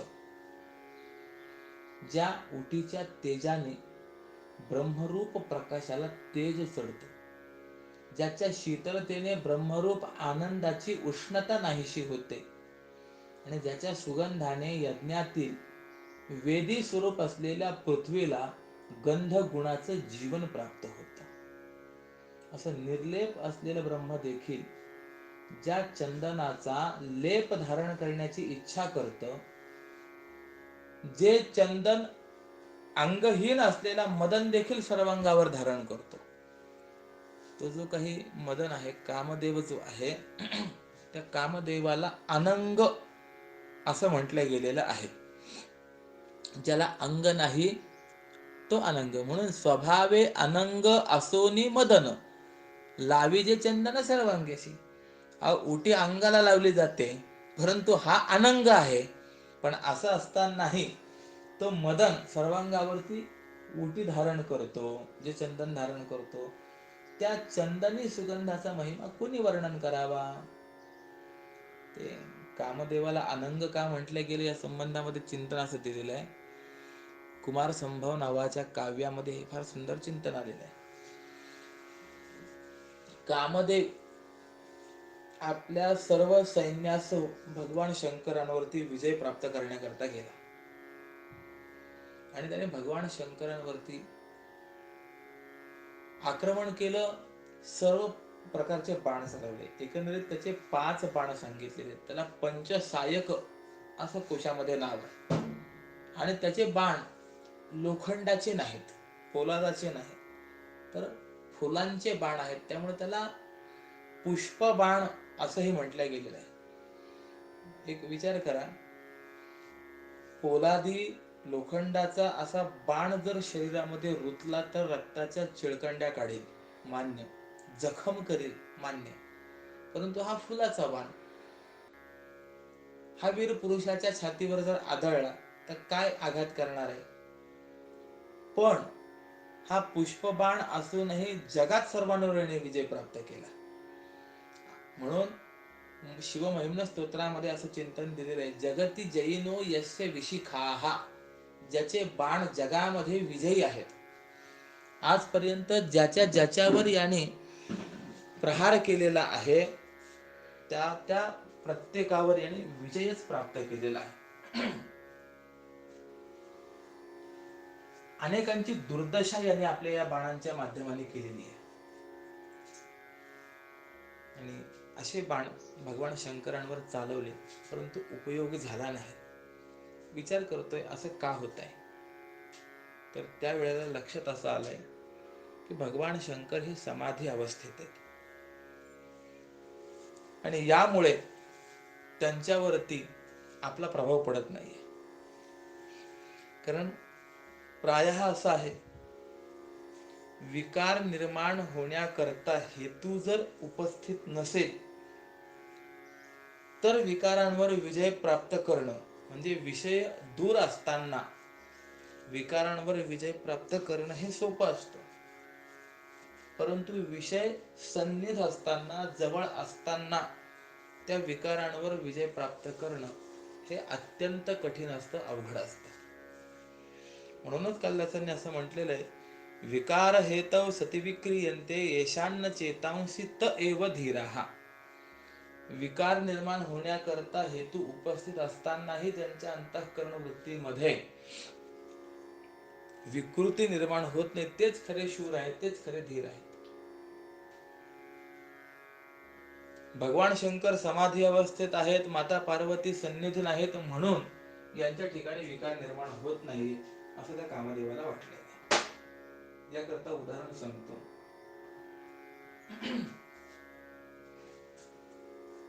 एक पुराणिक बुवा होते आणि त्यांची ख्याती अशी होती की त्यांचं पुराण चालू झालं की एक मांजर आपल्या डोक्यावरती दिवा घेऊन बसायचा आणि त्या दिव्याच्या प्रकाशामध्ये पुराणिक बुवांचं पुराण चालायचं. यामुळे पुराण ऐकायला नाही, परंतु मांजर कसं दिवा घेऊन बसतं हे पाहण्याकरता मात्र अलोट गर्दी व्हायची. त्यामध्ये एक चित्र माणूस आला, त्याने आदल्या दिवशी येऊन सर्व दृश्य पाहिलं. दुसऱ्या दिवशी त्याने काय केलं, येतानाच एक उंदराचं पिल्लू सोबत घेऊन आला. पुराण ऐन रंगात आल्यानंतर त्याने हळूच ते उंदराचं पिल्लू सोडून दिलं आणि ते पिल्लू असं धावत जात असताना त्या मांजराने पाहिलं. आता उंदीर पाहिल्यानंतर मांजराची स्थिरता ही किती काळ टिकणार आहे. त्या मांजराने लगेच आपल्या मस्तकावरचा दिवा बाजूला फेकून दिला आणि उंदराच्या मागे ते मांजर धावलं. अर्थ काय कळाला, जोपर्यंत उंदीर दिसत नाही तोपर्यंत मांजराच्या ठिकाणी स्थैर्य होतं, पण एकदा का विकार निर्माण होण्याकरता हेतू उपस्थित झाला की मग मात्र विकारांवर विजय प्राप्त करणं हे फार अवघड असतं. त्याप्रमाणे जोपर्यंत आपल्याला विषयांचं सान्निध्य प्राप्त होत नाही ना, तोपर्यंत आपण सात्विक, शुद्ध विचाराचे किंवा अनेक प्रकार आपले राहू शकतात, परंतु एकदा का विकार निर्माण होण्याकरता हेतू उपस्थित झाल्यानंतर आपल्या वृत्तीवरती विजय प्राप्त करणं, ते वृत्ती सांभाळून ठेवणं फार अवघड आहे. कामदेवाने प्रार्थना केली, देवा माता पार्वतींना आपण बोलावून घ्या. भगवान शंकर हसलेत, ठीक आहे तुझी इच्छा. माता पार्वती सन्निध झालेले आहेत. आता थोडंसं वर्णन बघा कसं आहे. मंदार माला कुलिताल काय कपाल मालांकित शेखराय दिव्यांबरायच दिगंबराय नमः शिवायच नमः शिवाय. भगवान शंकर हे दिगंबर आहेत आणि माता पार्वती दिव्यांबर आहे, अत्यंत लावण्यवती आहे. कामदेवांना असं वाटलंय, चला आता विकार निर्माण होण्याकरता हेतू जवळ उपस्थित आहे आणि आता बाण चालवा.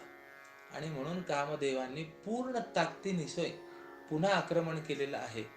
5ही बाण चालवलेत, परंतु पुन्हा व्यर्थ गेलेले आहेत आणि आता मात्र भगवान शंकरांनी आपला तृतीय नेत्र उघडलाय.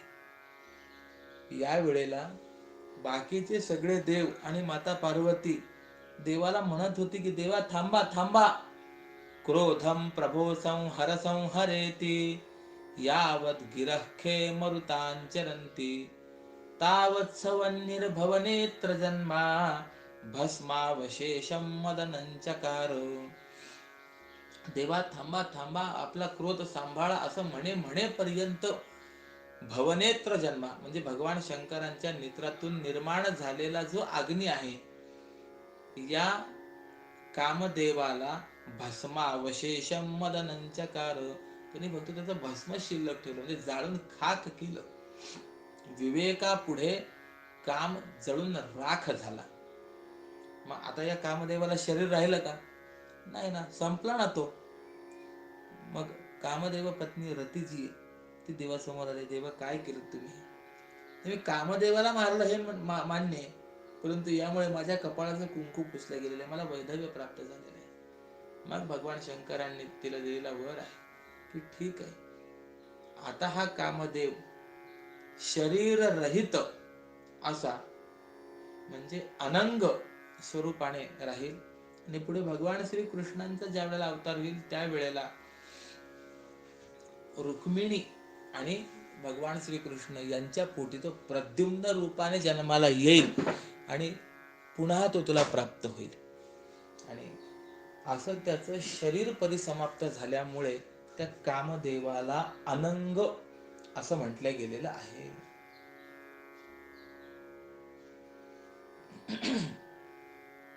असो, मग असा जो अनंग आहे ना, त्या मदनाने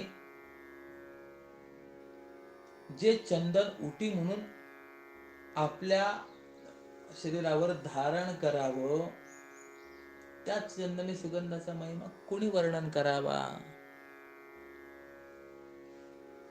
याप्रमाणे त्या विश्वरूपाची एक एक अलंकार शोभा, म्हणजे हे अनंग जे शब्द आला त्याच्याकरता म्हणून मी हा विचार मांडला होता. स्वभावे अनंग असोनी मदन, लाविजी चंदन सर्वांगासी, तया चंदनाच्या उटीचा सुगंध सर्वथा आघात बानुकायचा. 472 क्रमांकाचा अभंग झाला. आता 473. पाहोनी एकैक, ऐसा दिव्य साज गेला कपिध्वज भांबावोनी. याप्रमाणे विश्वरूपाची एक एक अलंकार शुभ पाहत असताना तो अर्जुन आश्चर्याच्या विकाराला प्राप्त होत असे. तसंच देव बसलेला आहे का उभा आहे का समोर आहे त्याला काही हे त्याला कळेना. दृष्टी उघडून बाहेर पाहिलं तर सर्व जगच विश्वरूप असल्याचं पाहण्यात येत होतं. मग आता हे विश्वरूप पाहू नये म्हणून डोळे मिटून स्तब्ध राहिलं तर हृदयात देखील तसंच बाहेरच्या सारखंच आत विश्वरूप दिसायला लागलं. आणि त्यावेळेला तो अर्जुन संख्येला न आवरणारे म्हणजे अगणित मुख समोर पाहत होता. आणि तेव्हा क्रोधावेश युक्त त्या मुखांच्या भीतीने त्यांच्याकडे पाठ करून उभा राहिला. तेव्हा तिकडे विरुद्ध बाजूकडे विश्वरूपाची तशीच अगणित मुख, हात पाय त्याला दिसायला लागले. अहो, ते पाहिले तर दिसत होते, यात काय आश्चर्य, परंतु न पाहताही दिसत होते. हा चमत्कार आहे का? म्हणजे डोळे उघडले तरी देखील दिसत होते, डोळे बंद केले तरी दिसत होते. म्हणून ही भगवंताची अनुग्रह करण्याची रीत कशी आहे पहा. अर्जुनाचं पाहणं आणि न पाहणं या दोन्हींसह सर्व जगत भगवंताने व्यापून घेतलं होतं. म्हणून तो अर्जुन आश्चर्याच्या एका पुरात उभा पडला असता त्या ठिकाणच्या तीराला कसा बसा गाठतो ना गाठतो तोच चमत्काराच्या दुसऱ्या एका अथांग समुद्रामध्ये पडत होता.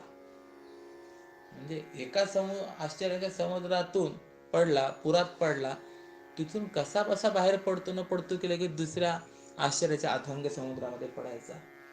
आणि याप्रमाणे त्या देश काल वस्तू मर्यादा रहित विश्वरूपाने त्या अर्जुनाला आपल्या असामान्य अशा विश्वरूप दर्शनाच्या गूढ कृतीने व्यापून टाकला होता. मग तो श्रीकृष्ण परमात्मा स्वभावतः विश्वतोमुख आहेच आणि तेच विश्वरूप दाखवण्याकरता अर्जुनाने प्रार्थना केली होती त्यामुळे आता सर्व स्वरूप होऊन राहिला आहे. संजय सांगतोय तो अर्जुन असा सर्व स्वरूप होऊन राहिलाय. ऐक नाही, सभूमीम विश्वतो वृत्वा अत्यतिष्ठात दशांगुलम वगैरे जे आहे, विश्वतश्चक्षुरुत विश्वतो मुखो विश्वतो बाहुरुत विश्वतस्पात समबाहुभ्यान धमती संपतत्रैर्द्यावा भूमीन जनयन देव एकहा, असं वेदाने वर्णन केलेले आहे की नाही. तो विश्वतो मुख आहे, विश्वतो नेत्र आहे, सर्वत्र तो परमात्मा आहे. भगवान सांगतात, माऊली सांगतात, अर्जुनाला या वैकुंठ नामक, म्हणजे ज्याचं नावच वैकुंठ आहे, वैकुंठ हा लोक आहे आणि परमात्म्याचं एक नाव काय आहे, वैकुंठ. मग त्या अर्जुनाला वैकुंठ नामक श्रीकृष्णाने जी दृष्टी दिली होती, ती दृष्टी दिव्याच्या किंवा सूर्याच्या प्रकाशाच्या सहाय्याने प्रकट होणारी किंवा मिटली असता तिचं पाहण्याचं कार्य बंद पडेल अशी ती सामान्य दृष्टी नव्हती. म्हणजे प्रकाशाच्या सहाय्याने किंवा दिव्याच्या सहाय्याने दिसू लागेल आणि तो प्रकाश किंवा दिवा नाहीसा झाला तर तिचं कार्य बंद पडेल अशी ती दिव्य दृष्टी नव्हती ना. आपल्याला प्रकाश असेल त्यावेळेला दिसतं, अंधारात दिसतं का, दिसत नाही. म्हणजे प्रकाशाच्या कार्यात आपली दृष्टी कार्यान्वित आहे आणि प्रकाशाच्या अभावामध्ये आपली दृष्टी कार्यान्वित नाही. पण ही दिव्य दृष्टी असल्यामुळे ती तशी नव्हती ना. म्हणून अर्जुनाला दोन्ही प्रकारांनी, म्हणजे डोळे उघडे ठेवून किंवा डोळे मिटवून, एक उजेडात किंवा अंधारात ते विश्वरूप पाहणं भागच पडत होतं. आणि अशा पद्धतीचा वृत्तांत हस्तिनापुरात संजय धृतराष्ट्राला सांगत होता की आता डोळे उघडले तरी तेच दिसत होतं, डोळे बंद केले तरी तेच दिसत होतं. घाबरला आणि त्या स्वरूपाकडे त्यांनी पाठ केली तर जिकडे तोंड केलं तिकडे त्याला तेच दृश्य दिसत होतं.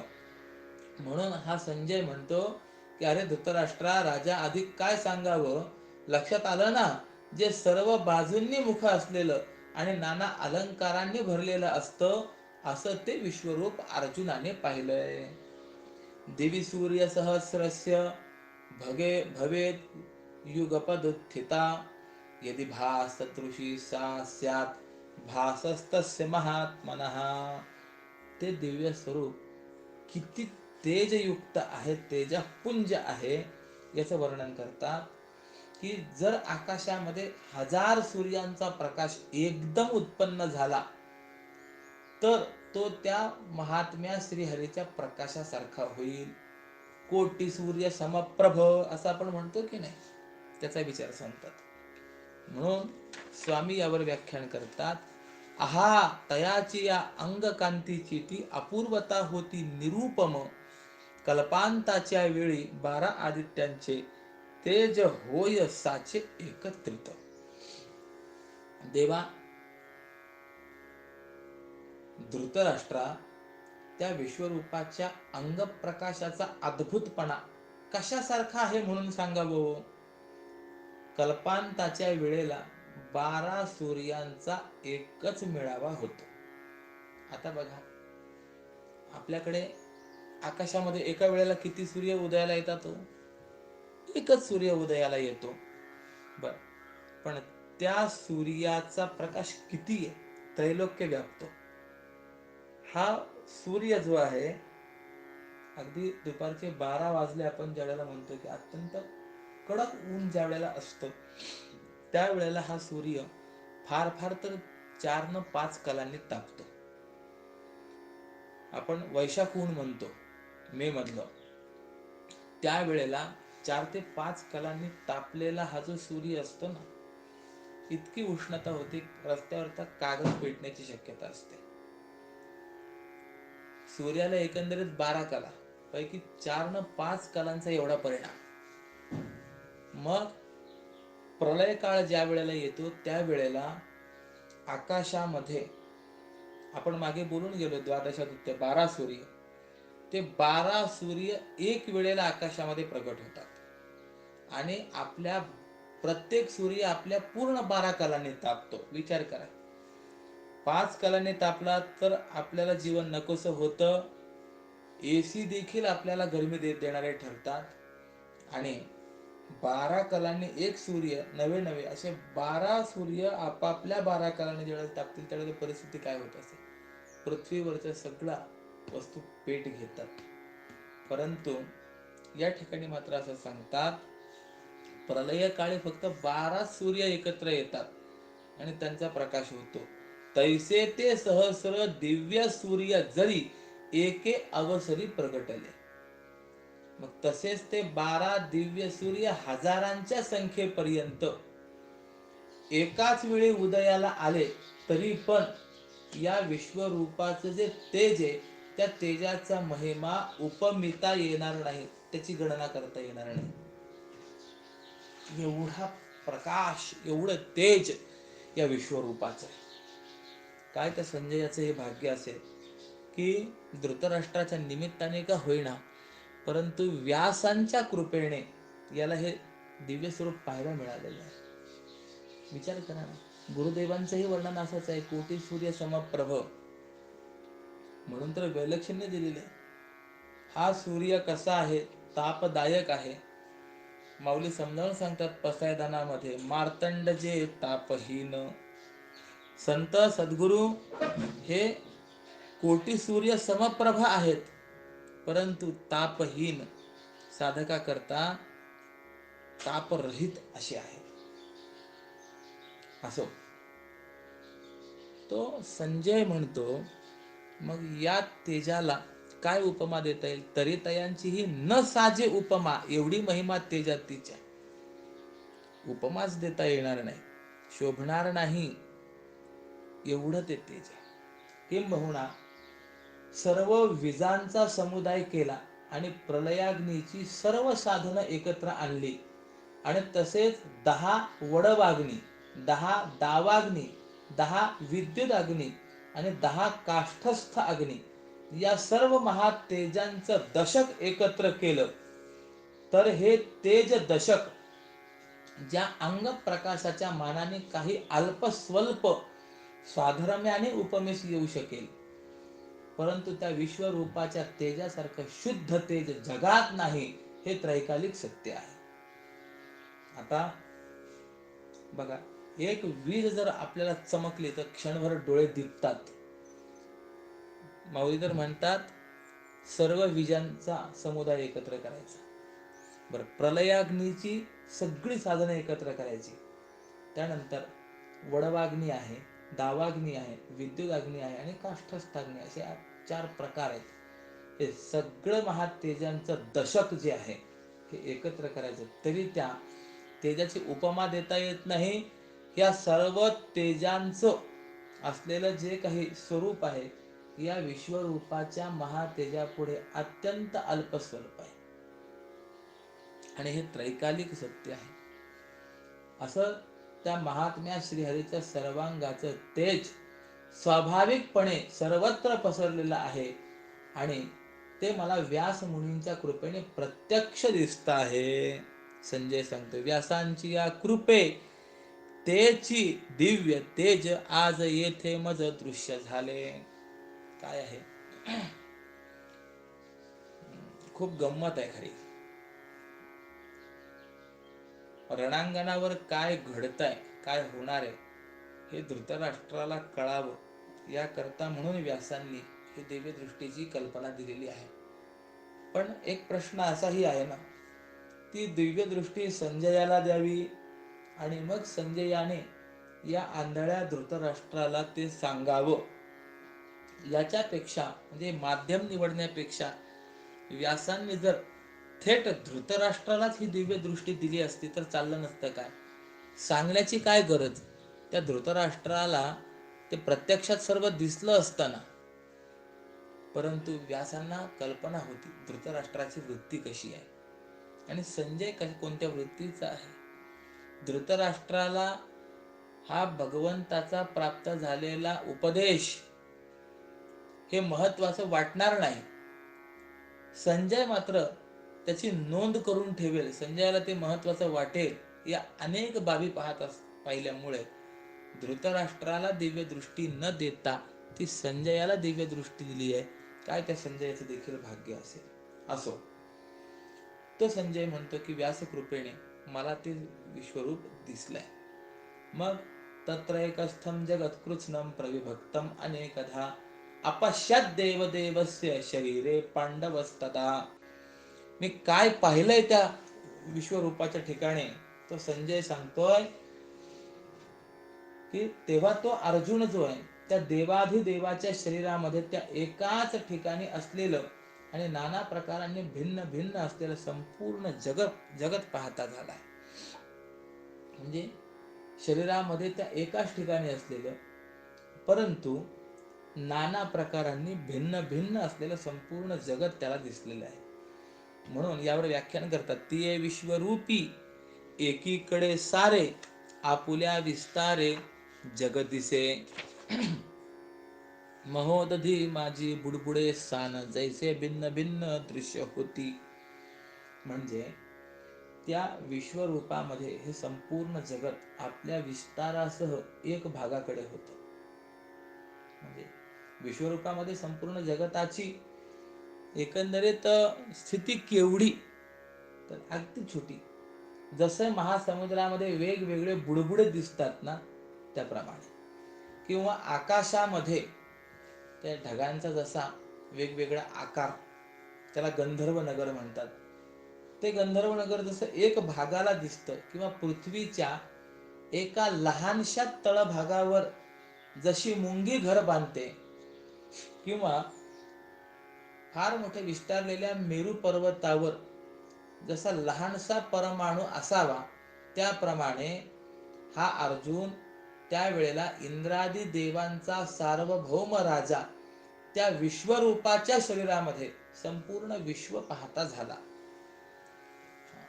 ज्याप्रमाणे संपूर्ण पृथ्वीवरती एक मोहरीचा दाना हा जसा अत्यल्प भागावरती असतो, त्याप्रमाणे या विश्वरूपाच्या अत्यल्प भागावरती हे संपूर्ण विश्व आहे, हे त्या अर्जुनाला लक्षात आलेलं आहे. एकांशेन स्थितो जगत, हे जे भगवान पहिले बोलून आले, ते अर्जुनाला या ठिकाणी प्रत्यक्ष अनुभवायला मिळालेलं आहे.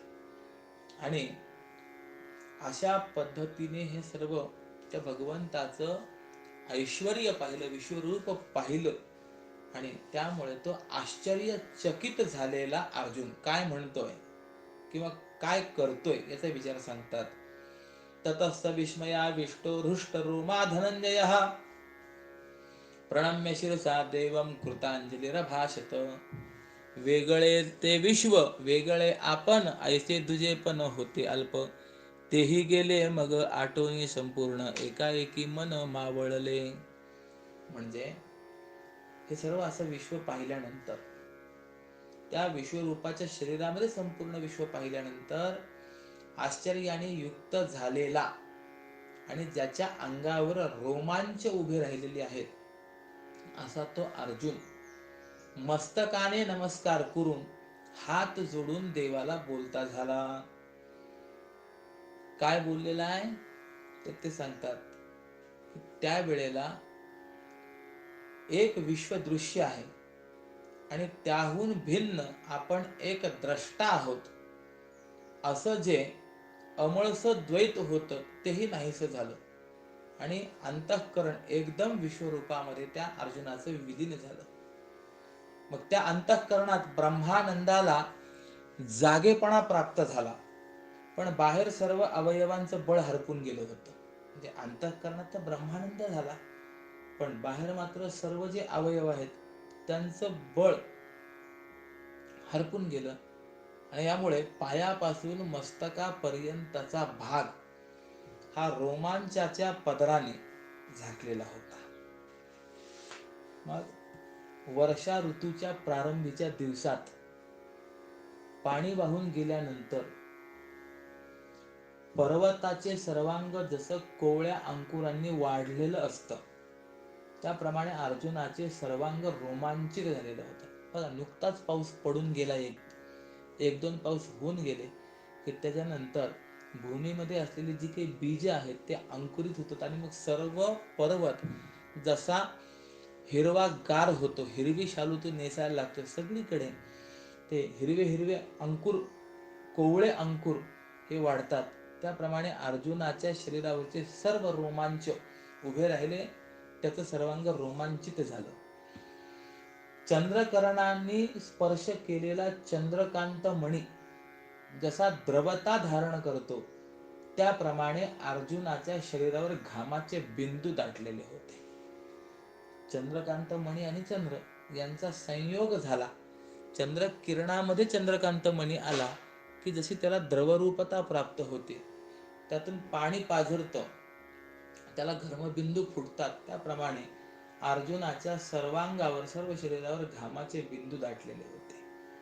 पुढे सांगतात, कमलकोशामध्ये सापडलेल्या भ्रमराच्या हालचालीने कमळाची कळी जशी पाण्यावर इकडे तिकडे झोक घेते, त्याप्रमाणे अर्जुनाचे शरीर अंतःकरणातल्या सुखाच्या आवेगाच्या बळाने बाहेर कापू लागलं.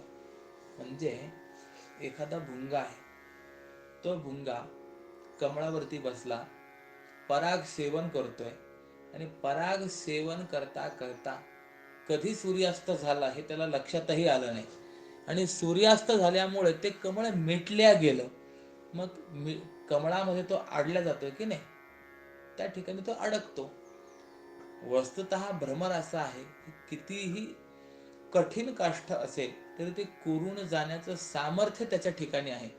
परंतु तो भ्रमर विचार करतो की आपण या ठिकाणी आनंदात राहणार आहोत, कशाला या कमळाला आपण कोरायचं, बाहेर पडायचं, म्हणून तो त्या कमळामध्येच राहतो, रात्रभर तिथे निवास करतो. पण आतमध्ये इतका त्याला आनंद, तो सुगंध मिळत असल्यामुळे तो डोलत राहतो, आणि कमळामध्ये तो डोलत असल्यामुळे ते कमळ जसं पाण्यावरती इकडे तिकडे झोक घेतं, कारण की कमळाच्या आत तो भुंगा, त्याची हालचाल होते ना, त्या हालचालीमुळे जसं कमळ इकडे तिकडे झोक घेतं, त्याप्रमाणे अर्जुनाच्या अंतःकरणामध्ये जे ब्रह्मानंद प्राप्त झालेला आहे, जे सुख प्राप्त झालेले, या सुखाच्या आवेगामुळे, त्या बळामुळे त्याचं शरीर बाहेर कापू लागलेलं आहे. म्हणजे बाहेर त्याच्या ठिकाणी अशी चंचलता आपल्याला पाहायला मिळायला लागली. कापूर ज्या केळीत निर्माण होतो, त्या केळीची गाभ्यावरील सोपट उकलत असताना आत कापूर कोंदाटल्यामुळे प्रत्येक सोपटागणिक जसे कापराचे कण खाली पडतात, त्याप्रमाणे अर्जुनाच्या डोळ्यातून आनंदाश्रूचे थेंब पडत होते. आपण त्या केळीच्या गाभ्यावरती सोपट जर उकलत गेलो तर आत कापूर भरलेला असतो, सोंड कोंदाटलेला असतो, त्यामुळे एक ते आवरण उकललं की जसं कापराचे कण खाली पडतात, त्याप्रमाणे अर्जुनाच्या डोळ्यातनं हे आनंदाश्रूचे एक एक थेंब बाहेर पडत होते. आणि उदयाला आलेल्या चंद्राच्या योगाने पूर्वीच भरलेला समुद्र पुन्हा जसा भरतीला येतो, तसा तो अर्जुन सुखाच्या आवेगाच्या भराने प्रत्येक वेळी उचंबळत होता. आणि याप्रमाणे त्या अर्जुनाच्या ठिकाणी 8ही सात्विक भावांमध्ये परस्परांमध्ये स्पर्धा होत होती, आणि त्या अवस्थेत अर्जुनाच्या जीवाला ब्रह्मानंदाचं राज्य हे अनायासाने प्राप्त झालेलं होतं. आणि त्याचप्रमाणे त्या विश्वरूप दर्शनजन्य सुखाच्या अनुभवानंतर श्रीकृष्णाने कृपादृष्टीने पाहून गीता संवादा करता किंवा भक्ती सुखा करता किंवा पुढे युद्ध करण्याकरता द्वैताचं रक्षण केलं. द्वैताचं रक्षण का केलं की हे विश्वरूप दर्शन त्याला प्राप्त झालं. मग याच्यानंतर आता तोच जर विश्वरूपच झाला तर तो आता कशाचे युद्ध करेल. परंतु 3 गोष्टी करता की पुढे युद्ध त्याच्याकडनं घडलं पाहिजे याकरता, किंवा अर्जुन भक्त आणि मी देव असं त्या अर्जुनाला भक्ती सुख प्राप्त झालं पाहिजे, भोगता आलं पाहिजे याकरता, किंवा जर आता अर्जुन आणि देव एकच झालाय तर कोण सांगेल आणि कुणाला सांगेल, काय सांगेल, मग असं होऊ नये याकरता हा जो काही पुढचा संवाद आहे, त्या गीतेचा संवादही पुढचा पूर्ण व्हावा याकरता द्वैताचं रक्षण केलं. म्हणून तो अर्जुन पुन्हा कल्पित द्वैताच्या भूमिकेवर आला. वास्तविक अद्वैत आणि कल्पित द्वैत, आणि ज्या वेळेस भगवंताने त्याला कल्पित का होईना परंतु द्वैताच्या भूमिकेवर आणलं, मग त्याने दीर्घ श्वास सोडून आपल्या देहभानाचा मार्ग पाहिला. म्हणजे जी अवस्था त्याला प्राप्त झालेली होती त्या अवस्थेतून तो बाहेर आला. थोडक्यात समाधी अवस्थेतून वित्थान दशेमध्ये आला. आपल्या देहभानावर जरा आला तो, म्हणजे आता या परमात्म्यामुळेच त्याला देहभान जाणवायला लागलं, मी देहवान आहे असं वाटायला लागलं. आणि मग त्यावेळेला तो ज्या बाजूकडे बसला होता त्याच बाजूकडे त्याने मस्तक नम्र केलं. आपण पाहिलं ना की तो त्या भयानक जे त्याला मुख वगैरे दिसले होते त्यामुळे घाबरून त्याने पाठ फिरवली होती. मग ज्या बाजूकडे बसला होता त्याच बाजूकडे त्याने मस्तक नम्र केलं आणि हात जोडून देवाशी व्यवस्थित बोलायला लागला. काय म्हणाला तो अर्जुन, काय बोलू लागला? तर अर्जुन म्हणाला, पश्यामि देवांस्तव देव देहे सर्वांस तथा भूत विशेष संघान ब्रह्माणमीशं कमलासनस्थ मृषींश सर्वानुरगांश दिव्यान. मग अर्जुनाने भगवंताशी केलेलं जे बोलणं आहे, काय अर्जुन भगवंताशी बोलला, हा सर्व विचार हा आपल्याला उद्याला ऐकायला मिळणार आहे. आत्ताच हे वाङ्मयीन सत्र स्वामीजींच्या चरणारविंदी, भगवंताच्या चरणारविंदी, समस्त संत मांदियाळीच्या चरणारविंदी समर्पित करतो आणि माझ्या वाक्प्रपंचाला या ठिकाणी मी विराम देतो. पुंडलिक वरदा हरी विठ्ठल श्री ज्ञानदेव तुकाराम पंढरीनाथ भगवान की जय. माऊली ज्ञानेश्वर महाराज की जय. जगद्गुरु श्री तुकाराम महाराज की जय. राजाधिराज रामचंद्र भगवान की जय. नमः पार्वती पतये हर हर महादेव. श्रीमत् सच्चिदानंद सद्गुरु श्री स्वामी स्वरूपानंद महाराज की जय. ओम राम कृष्ण हरी. ॐ राम कृष्ण